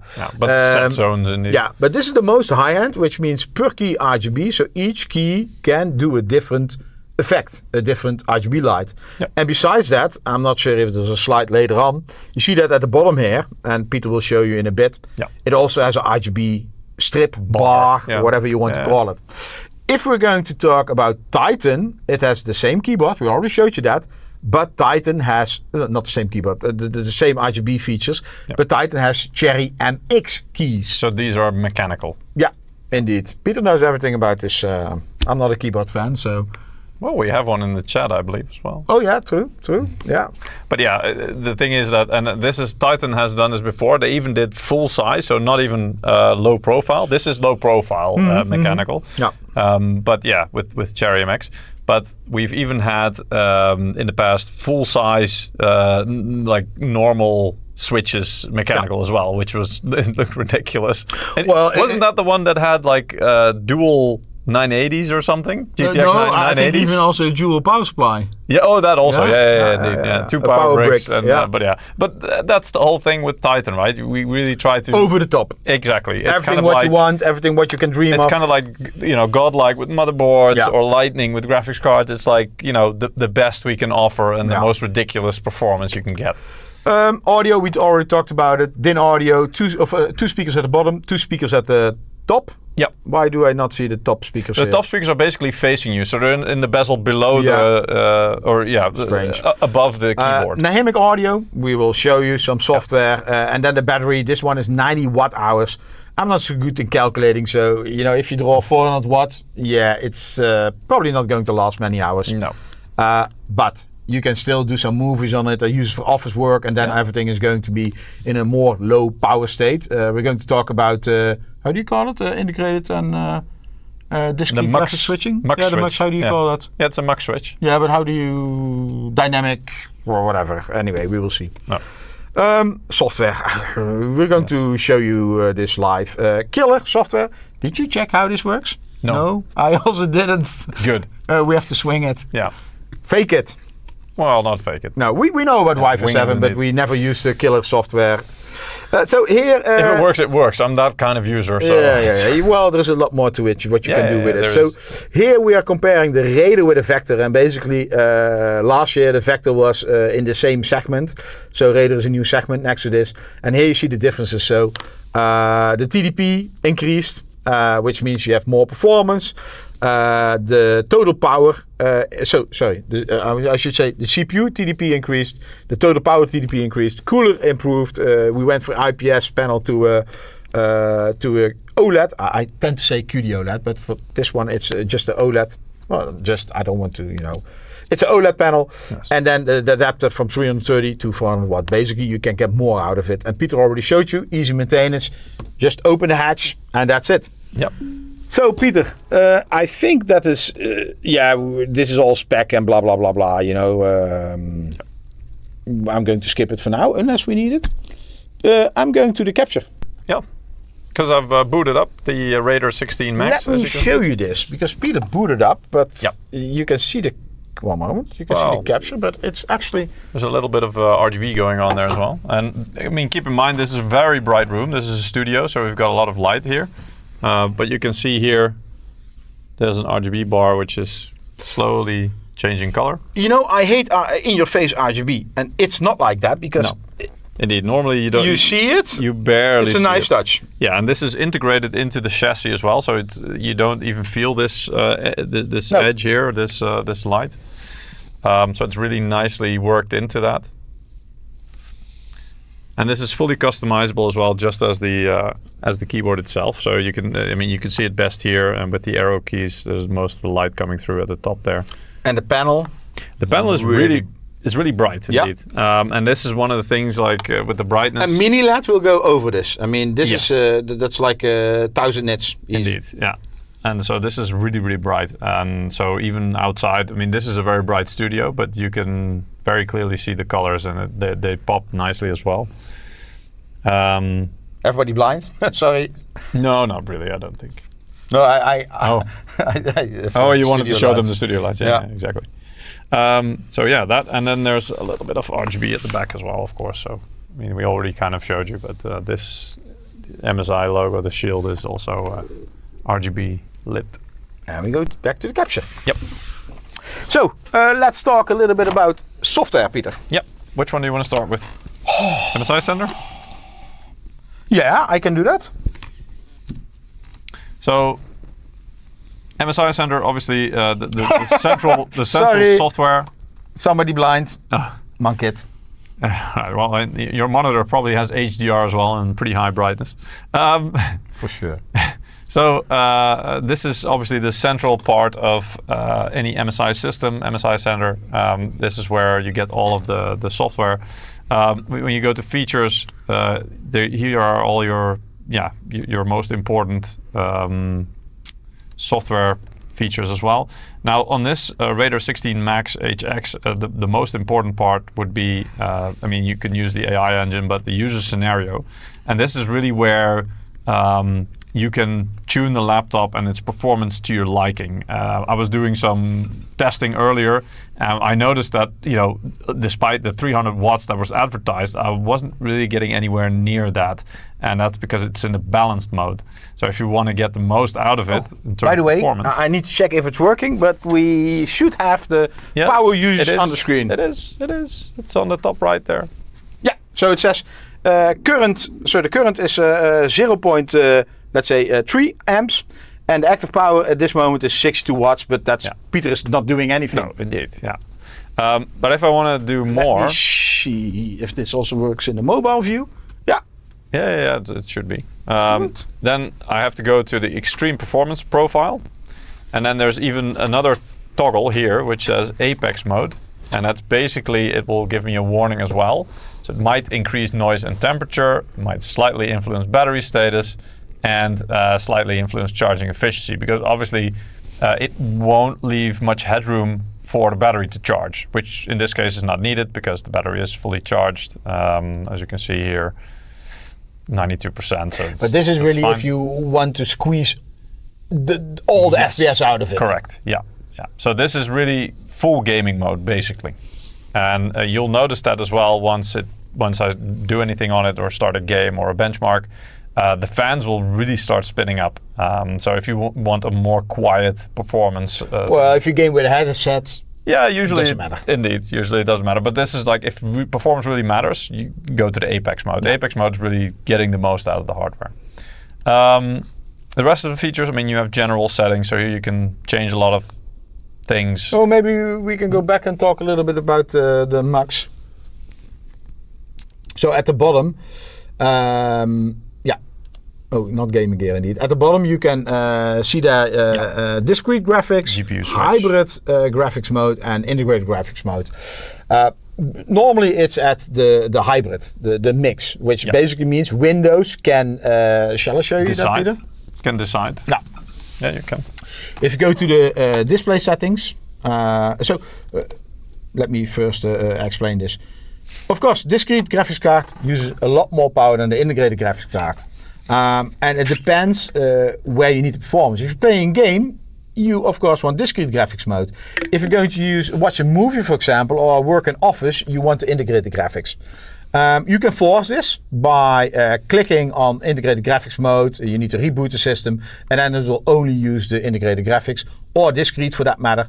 But I suggest to leave it on this. If you then go to the display settings, and advanced, is it the advanced mode? I believe. No, sorry. Graphics. Over here, you can choose, for example, Cyberpunk. Let Windows aside, high performance. So most likely, it's going to use the high performance graphics card.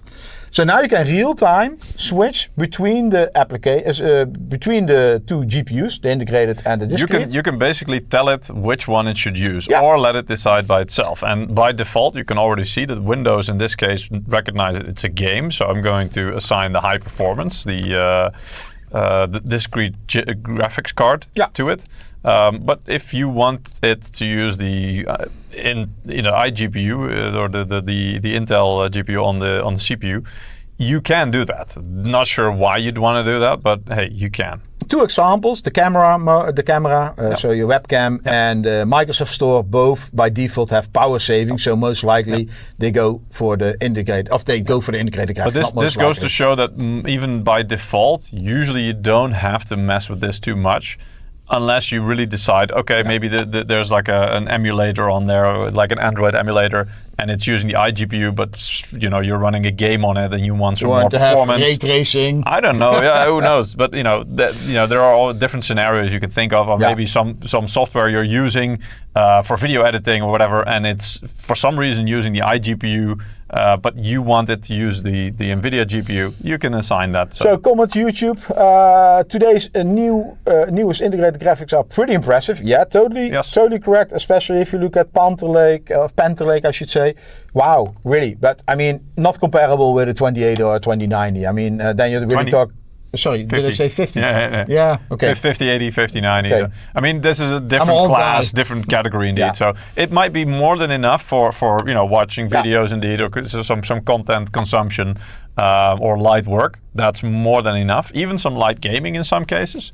But yeah, again, like there are the more battery conserving options. But if you want full performance, then you want to go for so this offers a lot of flexibility. And for example, if you're on the road and you want to play a little bit of what do we have, Cyberpunk, you can play it on the integrated graphics.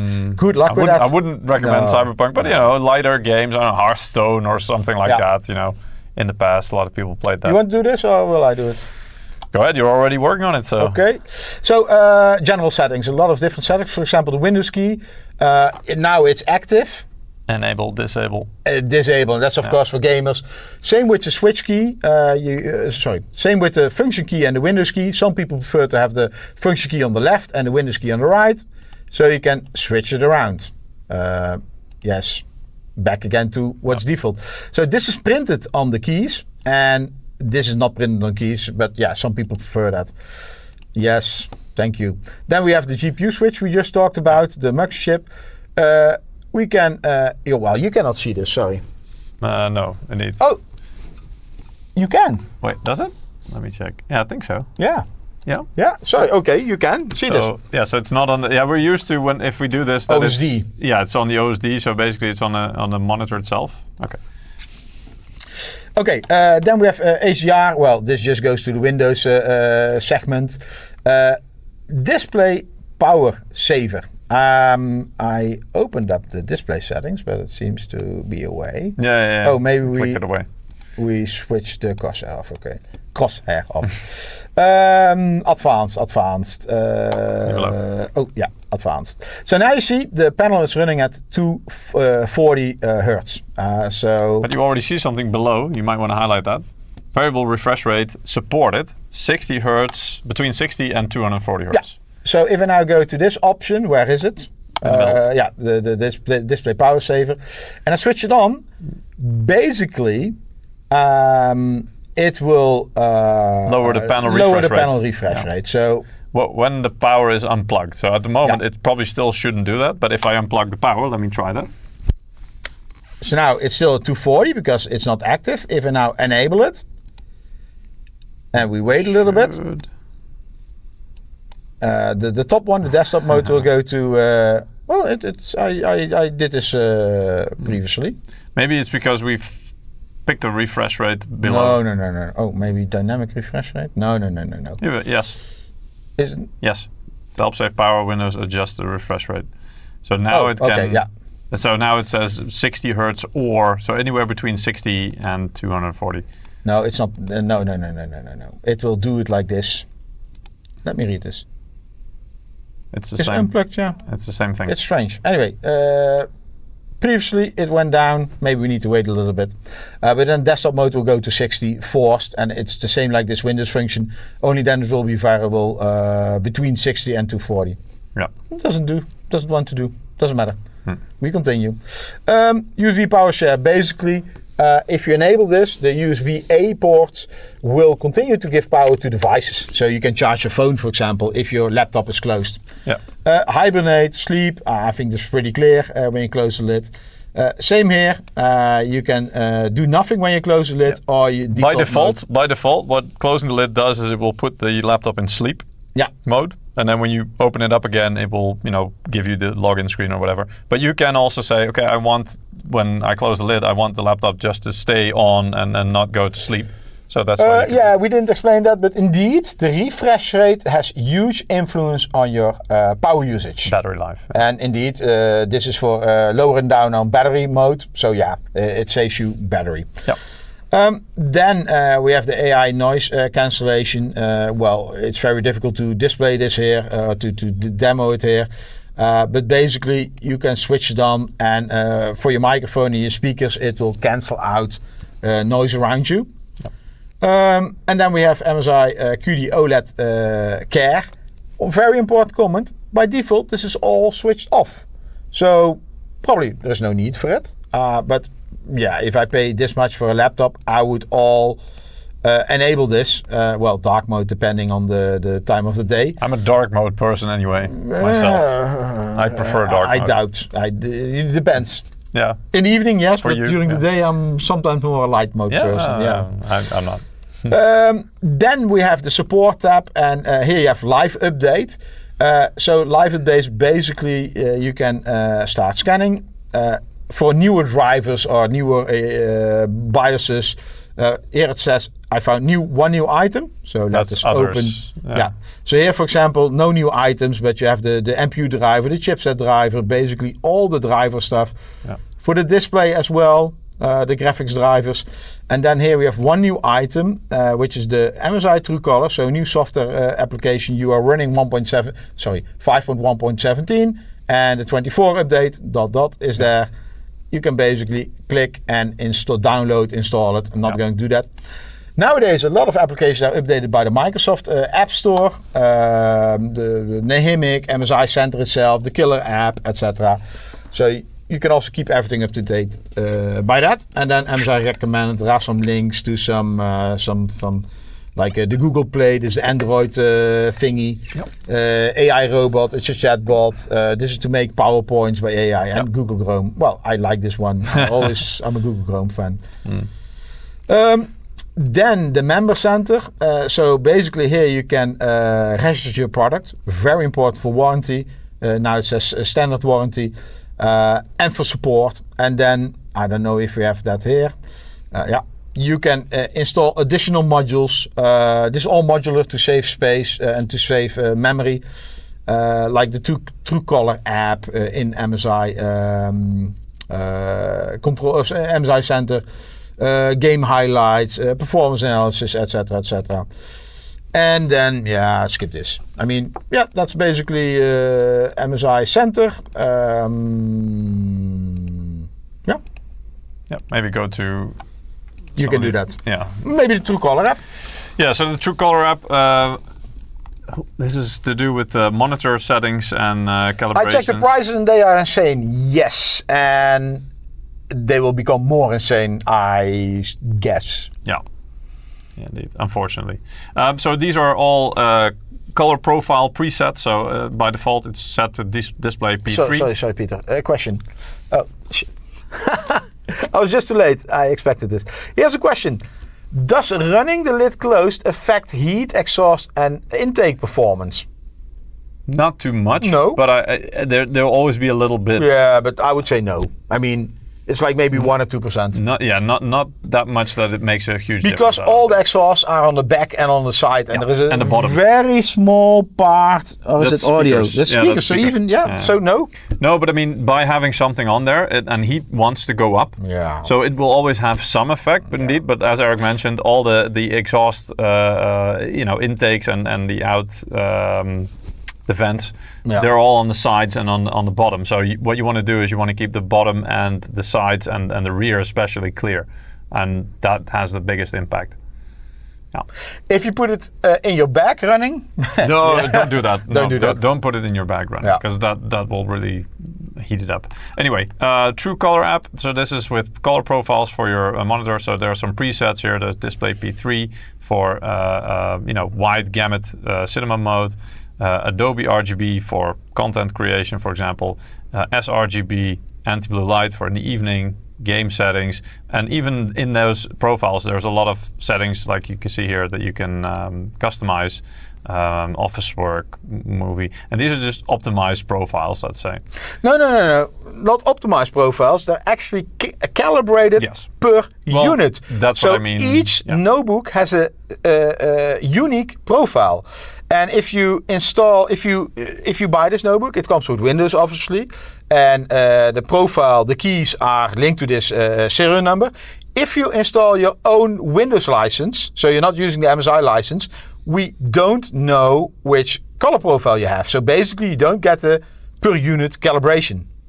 And that's quite important. With Yes. this True Color app, you can switch specifically for the calibration on Factory this calibration. laptop. Yes. Yeah.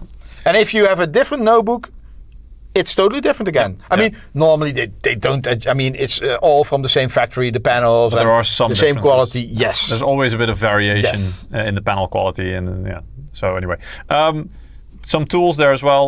The app sync, the crosshair, as was shown, you can choose different versions of it. I think, is it showing up still? Yeah, this on Steven's still showing up. Anyway, so also a different version of the crosshair. Desktop partition, so you can basically divide the screen up into different areas. This is for productivity It's more. also in Windows included. Yeah, exactly, but this is a different... Windows 11 for that. Calibration, but then you would need to have one of these calibration devices, for example, if you want to recalibrate. I think this software is also made by Kelman. Could be. Yeah, I don't know. Or X-Rite. I see indeed Calibrite, X-Rite. Those are the It's all calibration from, tools. yeah, exactly. And other options like always on top or something like that. To disable crosshair hotkey.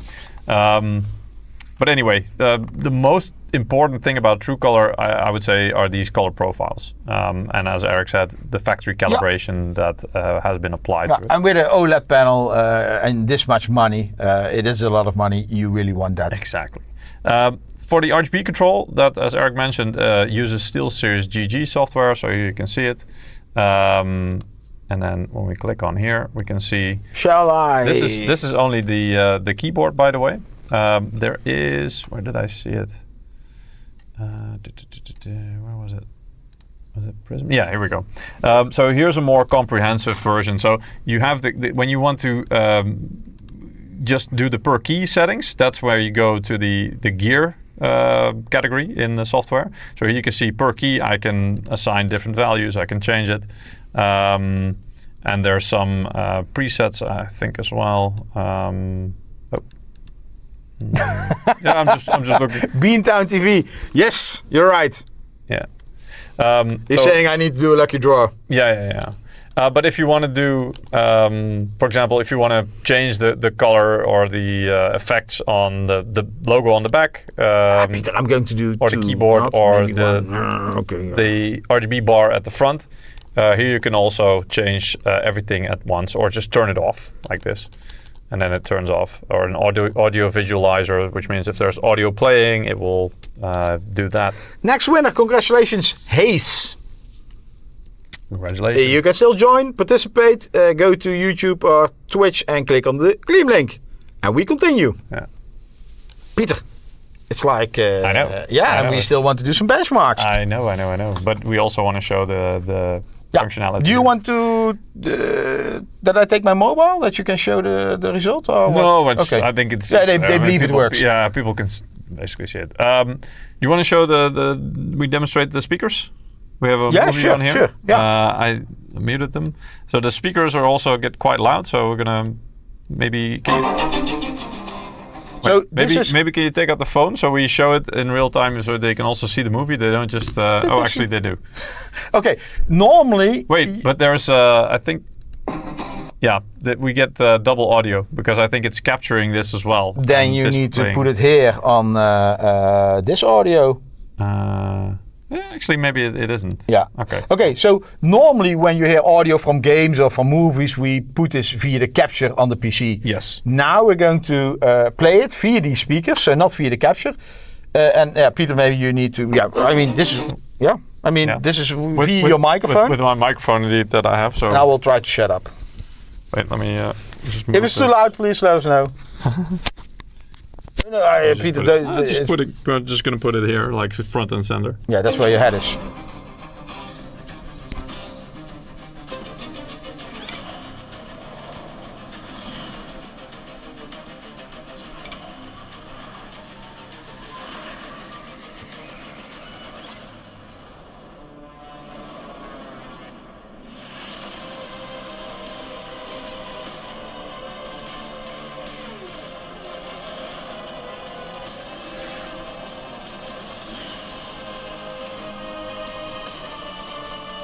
I think that's enough, right?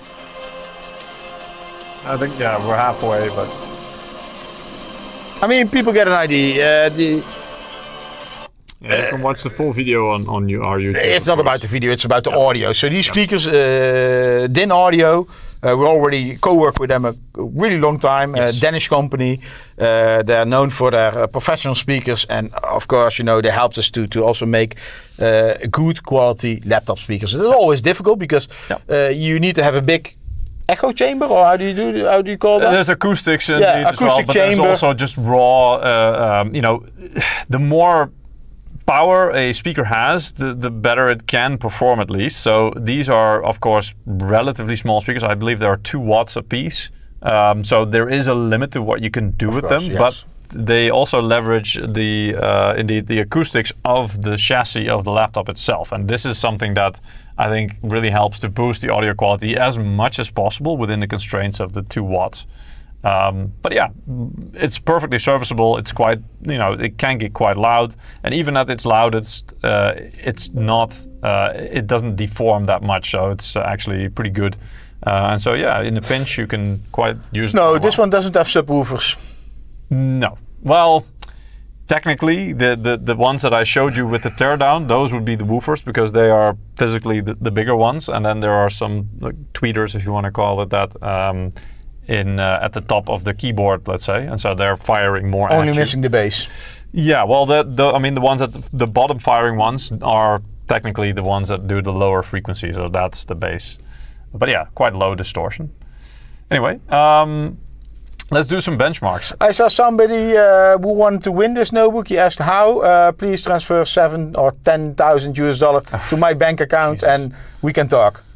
Am I that corrupt? It's painful. Oh. No, that's just like selling a laptop. That's just buying one. I guess. Okay. Well, you cannot win it. You can also transfer that money to you. No, to like a local reseller. Yeah, I suggest that because even if you do it transfer it to me, you might not get the notebook. Indeed. No, we have Steam wallet codes to give away today. Yeah. So the laptop is actually not up for wins. Nope.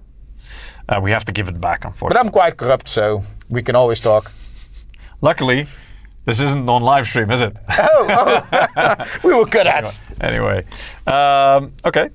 Do we want to do torture test first to see what we can do? No, maybe first do like how you want to play a game in a normal environment on the power supply, DLSS, etc., etc., etc. All right. Yeah. So we're gonna do Cyberpunk. That's the only game. Yeah, we're to the end of the live stream. Probably we still need a half an hour. It's normally with us like that. Yeah. But yeah, we want to show you some benchmarks, what you can expect. Like what we previously said, go to your favorite reviewer to check out benchmarks. You cannot trust us. I mean, we work for MSI. It's like that, right? No, it's more like we just give you an idea of what it can do and how it performs. But again, like in-depth reviews with way more, benchmarks of different games. And honest people are done by the media and way better than what we do. We just give you a quick and dirty overview. So yeah, Cyberpunk, and we've got all the settings here. With DLSS enabled, because obviously this is a 50 series, so it can do that. 5080. 5080 even, yeah. DLSS frame generation is on, but 2x.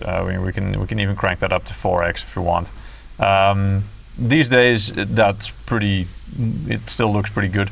All the ray tracing is on. I've got pretty much the ultra setting. The only thing I changed. I already hear the notebook. Spinning up. Spinning up. Yeah. I mean, you can. Not sure if you can see the power draw, but it's probably getting a bit more now as well. I can't see it. It's too small. Yeah, exactly. Yeah. I can try to make it bigger. Don't do that. That's probably a bad idea. idea. Like drawing this. No. That's already down as much as. Anyway, I will walk over there, Peter. Then I can live comment about the power. Exactly. But the resolution here is still. Power draw is 300 watt in a menu. Yeah. Well, the menu of Cyberpunk is already quite heavy. It's probably running 240 FPS in the menu. I wouldn't be surprised. Some games cap that. Exactly. But it's running at the full resolution, so basically 1600p. And also, I have to caveat this a little bit because we are capturing the video from the laptop to our capture PC, so that will also impact performance by a little bit. I would say a couple of percentage points. But just to give you some idea, and this is with DLSS, everything enabled. See 420 watts. And so let's see how it goes. 340 watts, okay. Yeah, I mean now it's close to 400 watts. Okay, so we're getting 180-ish. Oh, now it's dipping down a bit. FPS. Where do you see the FPS? 70 on the top left. It's covered by the. One moment. MSI logo. For those watching on YouTube in the desktop mode, where the hell is my? Okay, I'm going to fix that. 1 moment. Okay. How much? What is it? 200. Oh, it's the MSI logo. Yeah. No, it's not. Of the MSI side logo. Yeah. Are we allowed to touch that? Normally, no. We have contracts, right, with ourselves? Yes. Yeah, exactly. Oh, it moved. Oh no. All right. So but I mean, we'll see the FPS in the overview screen after the. Yeah. So 400 watt or 190 FPS. Yep. 410. But this is with all the DLSS enabled and the 4x frame gen. So, but I mean, it looks really, really nice, really good. To explain this, the power brick is again 400 watt, but it's 80% efficiency, so you can draw for 80, maybe even 500 watt on the power supply. Yeah. And to be fair, I mean, the fans are now quite, spinning up quite a bit. But regardless, average FPS, it's about 185, so very nice. The lowest, the minimum was 170. And the top was 200, so it's also quite consistent. That's quite nice. What I will do, by the way, for the next benchmark is also HW info. I forgot to do that because it will. What it can do is it can track the power usage for CPU and GPU. Yes, indeed, and then we get it in a nice graph as well, so you can actually see what's going on. They're actually open. I have them open here already. So there's CPU package power at the top left. Maybe I can move them down a bit. Yeah, sorry, I moved the logo. That's fine. It's fine. And so this will track it, so we can run the benchmark. Do I need to take a pen and paper to make some notes? No, it's fine because you can look back on it quite a bit. So at the moment we can see the CPU is doing about 100 watts. That's in the menu. That's in the menu indeed, and the GPU is doing. Oh, why is it not plotting? Oh, it is about. Hey, here we go. About 40-ish watts. So there's not that much graphic. You want to run this again? Yeah, but indeed, maybe now just do I don't know 2x frame gen. Yeah.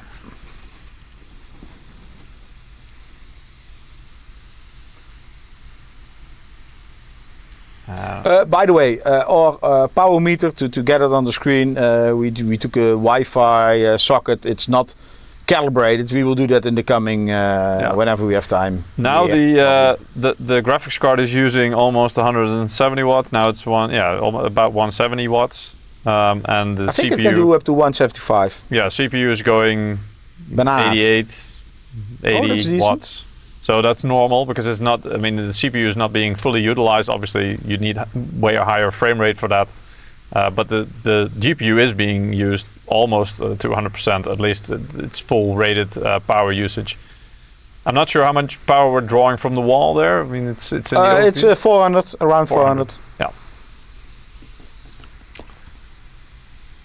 So as you can see now, we're getting about 60-ish FPS with 2x. If you would run Counter-Strike, this would be different. This would be different way around because the CPU needs more. Yes, correct. Yeah, but we can run 2 benchmarks at the same time in a minute with.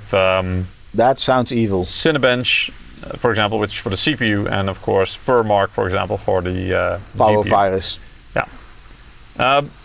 I mean, we are getting a bit more toasty temperatures now. You can see that the CPU. I'm not sure if you can see this here, but it's maybe a bit small. But the values are towards 100 degrees Celsius, and for the GPU, let's see, where are we? The GPU, it was. What is the maximum here? 82 degrees, something like that. So yeah, oh, that's junction, sorry. Yeah, 81 degrees we reached. But for a laptop, that's actually good because as our good friend from FAE Ruud also said, if you're not hitting the thermal limits on a laptop, you're leaving performance on the table, basically. You put it on a tile. Yeah, exactly, yeah. But yeah, this is just to give you a quick and dirty So idea. this is 60 FPS. Yeah. And of course you want to hit more, and that's what Peter already said. You need to have DLSS for notebooks. I mean, that's Yeah, indeed, and even some frame gen on here as Yeah. well. But I mean, to be fair, this is with all the options on, like full ray tracing, everything on high crowd density, ray tracing, lighting on ultra even. So this is really, normally on a laptop you probably wouldn't use these settings. It doesn't really make that much sense. If you use an optimized profile, you could probably get a lot more performance out of it. Yeah. But this was just a quick demonstration. and we're not going to touch those settings for the next benchmarks. No indeed, but even then, so for now what I'll also try to do is get... So this was a gaming scenario, and you see we can hit around 400 watt. Yeah. Indeed. Now I'm going to run Cinebench and FurMark at the same time. So Cinebench to load up the CPU and FurMark to load up the GPU. Any questions, Peter? I don't know. I don't see. Thermal limits, acoustic limits, the fans don't sound too bad. No, indeed. It's, anything under 90 degrees for a laptop is not bad. Yeah, indeed. But this one really does try to push the limit. So what you'll see is that this thing does, Uh-oh. Uh-oh, what? Oh, there it is. Oh, okay. Yeah, it just takes a while.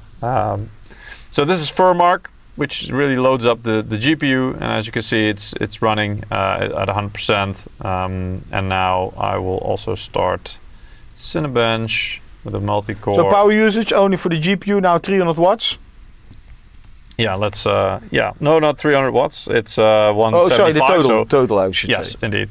But now you can see here. So the 536, Peter. Yeah. Now the 490. The GPU is still doing about 175, and the GPU. The CPU is just above 100 watts, so 120-ish, as you can see. So it's trying to balance that power budget, and it's getting quite near to that. To the advertised, and even sometimes jumps a little bit over the advertised 300 watt power budget. But as you can see, it's very dynamic, and this is a cruel scenario because we're trying to max out both at the same time, and it's not really about productivity. This is really about loading everything up to the max that we can. So a comment here, because Peter is saying, hey, it can even do above 500 watt. First of all, it's not calibrated, so not 100% accurate. Yeah. Secondly, we're trying to measure peaks, and then peaks are so fast. Yes. So he also, probably our equipment is not sensitive enough for this to give a perfect real world scenario. Yeah. But just to show a game, with normal gaming, and that's with each game, whatever you throw at it, you never max out the potential, because we call FurMark a power virus. I mean, don't do this for fun, because it will destroy your hardware probably. It's just heating up your GPU, and at the same time we run Cinebench to torture the GPU. The CPU, of course. So the GPU is running around 80 degrees, which again, it's near its thermal limits. But as you can see in HW info, it is running around that 175 watts. So it is able to do that consistently. In games, you probably won't really, well, you might get there, but then the CPU will be a lot less, using a lot less power. Yeah. But here you can actually see that together you do get close to that 300 watts about. Okay, so Peter, you're saying now you max out the CPU and GPU by 300 watts. Yeah. We're drawing 457 or 460. Yeah.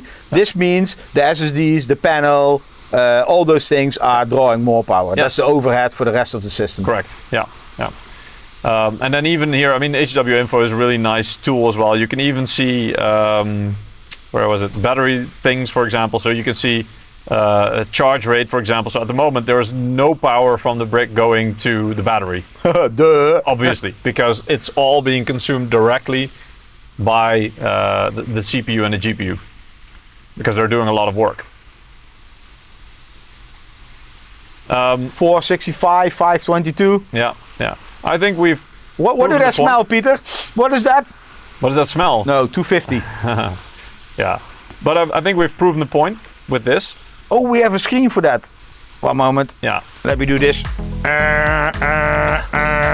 What I want to show is also a different scenario. So, and maybe we'll use Cyberpunk for that, because again, like it's a realistic gaming scenario.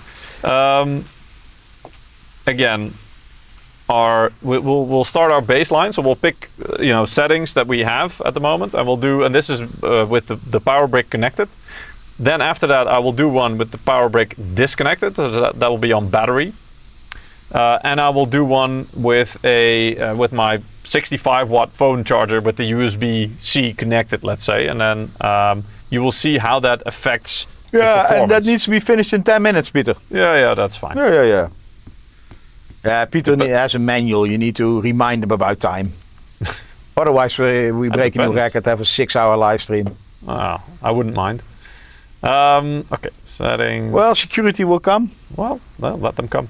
Anyway, so we'll run a benchmark, and this is with the power brick connected. So hey, Peter, security doesn't know we're here. Oh, well, that's fine. Maybe they'll leave us alone. That's true, We'll but then we need to stream all night long. Nice. I don't know if you guys will join us for that all-night stream, but okay. Let's let this run for a minute. So we're getting around 100 FPS. We'll just let it run. Peter, I'm going to open the door, otherwise the security guard will not see us. They shouldn't be here yet. Not yet, but soon. Should be like 45 minutes, right? I don't know. I thought like 20-something minutes. That could be. So, normal situation, about 400 watts. Not a normal situation. Davina Duckworth is saying, it turns out Eric and Peter don't work for MSI after all. No, that's right. We just sneak into the office every 2 weeks, gather some random hardware, and then do a live stream about it. If MSI doesn't find out, then it's fine.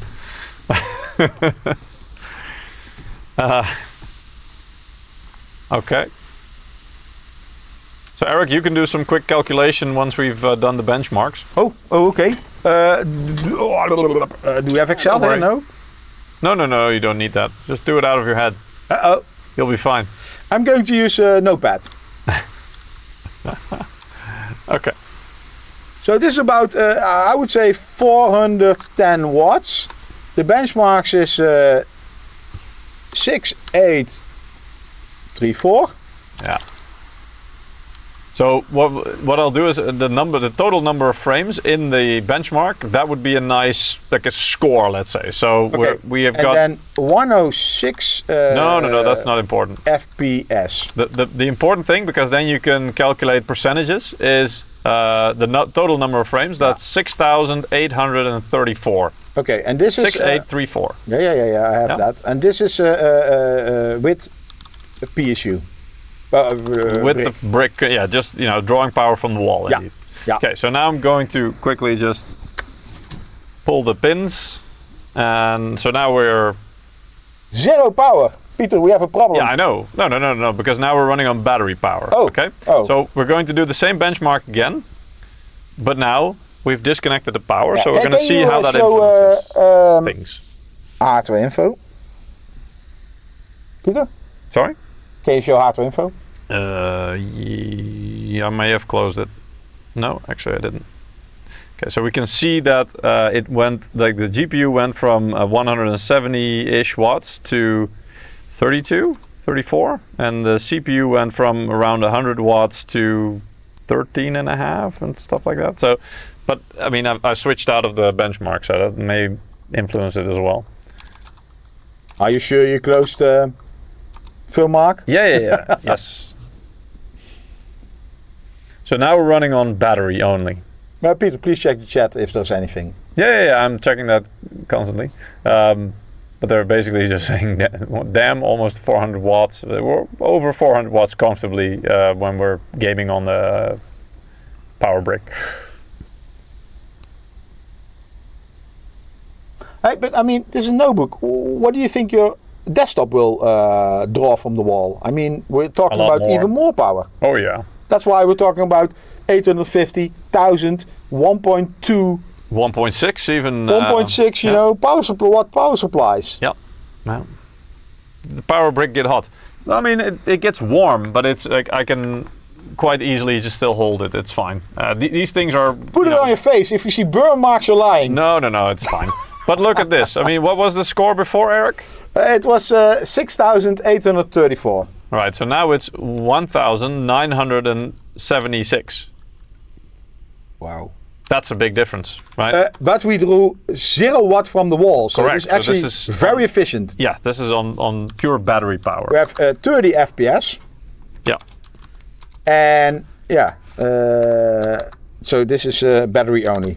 Yes, correct. And now I'm going to connect my paltry 65 watt USB-C charger. Do I need to switch to show people? I don't know, but I will put this into the Wi-Fi Don't worry. charger as well. So these USB ports, they can do also power delivery in 3.1 profile. I know at least till 140 watts. Peter has a 65 watt power adapter. Charger, yeah. Charger indeed. So you see it's drawing 6 watts in 80 watts. How can it draw 80 watts, Peter, if your power delivery is only 65 watts? Good one. Well, maybe this shows how much our calibration is off. That or its efficiency, I don't know. Also overrated, probably. Yeah. But just checking to make sure. But yeah, the laptop says, okay, we are receiving power. It's charging. In idle mode. In idle mode, but well, I mean, we're still in Cyberpunk. So let's go back and let's run this again. But now we are charging with USB-C with 65 watts maximum. We draw 83 watt. Oof. Maybe there's some efficiency things going on there. Let me check what our voltage is. Where is my... Our voltage is 223. That's decent.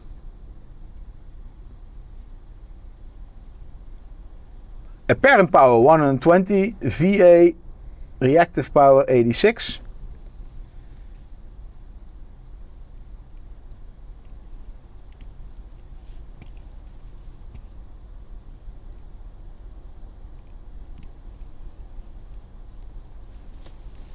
Okay, I'm going to write down we are drawing 83 watts. Mm-hmm. I mean, we'll check back with HW info in a minute as well to see what it logged as power usage. Yeah. So, I mean... I do see a bit more FPS than I did just based on battery, but still, I mean, 60-ish watts being added to the pool. Yeah, I mean, it adds added something. to the pool. I don't think it's now drawing from the battery. I think this is purely adapter. I don't know. It is higher, the score, so I would be surprised. But so the number of frames now is literally a nice round 2,500. 83 FPS. No, 38. Oh, sorry. 38.9. My Dutch. To be exact. My Dutch. And then the score is 2500. okay. So yeah, indeed, it's a bit higher. And now we'll check with, here we go, with HW info. So previously it was around 40-ish watts. Now it's 44 watt on the GPU. 10% so more. It's a little bit more. The CPU, let's see, that was like 13-ish watts. And after that it was around 20, so it's also a little bit higher. So yeah, I mean it's not hugely more, but yeah, it was a bit higher. But it's a lot less compared to what it was, because remember when we were playing on the wall charger, we went from 170 watts on the GPU and around 100 watts on the CPU. So that's a major difference. Can you read that? No. I put the scores here. Okay, yeah. But I mean, that's fine. But I mean, in terms of percentages, we went from, what was the first one with the adapter, with the power brick? 6800, so that's like above 100 FPS on average, to around 30-ish, or with 65 watt power brick, almost 40 FPS on average. So it's a big difference. And again, this just goes to show when we say, if you want full performance on these laptops, you really want to be playing with the power brick connected, because that just gives the machine so much more power. Yeah, and I think this also highlights that if you have a notebook which does not offer enough power to your CPU and GPU, Yep. you are basically limiting yourself. Yeah, you're hamstrung by the power that's being provided to it, and or that's rated for. Yeah. Anyway, and I think that pretty much concludes what I wanted to show, right? You can run. Yeah. Yeah, you can run it on battery. No, but not maybe only for a demo. I mean, we ran it for for a benchmark. Peter, I know it's late, but I still have one request. Oh. Go to Windows, force it to run on integrated graphics. What, in Cyberpunk? Or is that a stupid idea? That's a very stupid idea. That's why I like it. Yeah, but okay. It's always something with me, right? I would probably have to quit the game first as well. You already did? Yeah, but it probably wouldn't switch mid-game. I don't think so. No? I'm thinking possibilities. No, you're thinking in ridiculous things, but fine. I like it. Do you want to do the power break though? I mean, Yeah. I mean, integrated graphics. I don't know. I don't know if this will work. So you pay a lot of money? Yeah. For integrated graphics, saying. All right. Well, let's maybe see. some people join now and see this. This is like giving poor performance. Oh, crap. Oh, we didn't show the killer software. Yeah, wait. We even don't know how it works. I wanted to. What CPU is it running? This is a 290. CPU or GPU? CPU. Yeah, that's Intel Core Ultra 290 Plus. HX Plus. Yes. Yeah. Basically, fastest Intel gaming desktop CPU for mobile. What? Oh, the desktop should not be in there. The fastest mobile. Cyberpunk encountered an error during ray tracing initialization and will now be forced to close. Yeah, because it doesn't have ray tracing. Yeah. So we have a problem. Anyway, it was a stupid idea. Yes. It's not going to work today. We're still going to do a giveaway. Yeah. Just to make it up with you. And then we can end the stream. Go to main, and then I think it's... Yeah. I'm going to put this away because I don't see myself. Where is my mouse? Okay. Okay, cool. We're back.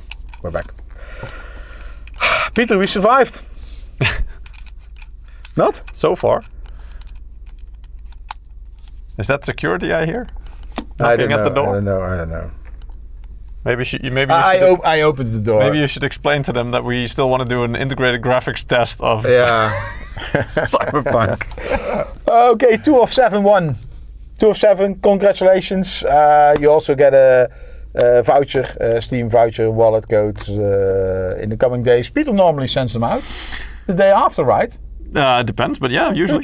Good job. Yeah. I'm quite consistent with that. So, thank you all for joining. We know that we will be back in 2 weeks' time. Yes. But we don't know with what. No, we don't know the topic yet. We're still, we have a couple of options that we're looking into. We're thinking about MSI routers. Yeah, networking. We're thinking about an all-in-one, Pro Max all-in-one, which we have on hand. Yeah. And we are trying to get our hands on the new MSI high-end MEG E15 liquid cooler and the 900R case. And that will be my preference. Yeah, but we would still need to be able to get our hands on it. Yeah, it's somewhere here in the building. We're not sure if it's already sent out to the media. It's not our sample, indeed. That's a big problem with it. So we'll have to see if we can borrow the sample. So, worst case, we're back in 2 weeks with Peter. Best case, we're back in 2 weeks with me. With you, sorry. With both of us. All right. Anyway, thank you all for joining. And what I really like, not in 2 weeks, but in 4 like weeks. and subscribe. Yeah. They know this. But in 4 weeks' time, we're going to check if we can go to Gamescom. Go to Germany. Yeah, and we have a live stream from Gamescom. That's our goal. Our goal, I hope. Yeah. But it always takes a lot of preparation, especially with our mobile setup, because we. And normally we like previous years we were with a team of 4 people. So we had 2 people at the event. We have more people. And we had one back here to do things on the director PC. It'll be a nightmare. Now we would have to do everything on the venue itself. We'll see what happens. Anyway, this is next week. In 2 weeks' time, we're back. Thank you for watching. What is that date? Doesn't matter. Somewhere August. 12th of August. Yeah, could be. Thank you all. So thank you for watching. Have a nice morning. And see you in 2 weeks' time. We hope you all have holiday because you deserve it. Yeah. Take care. Take care. All right. Thank you. Bye-bye.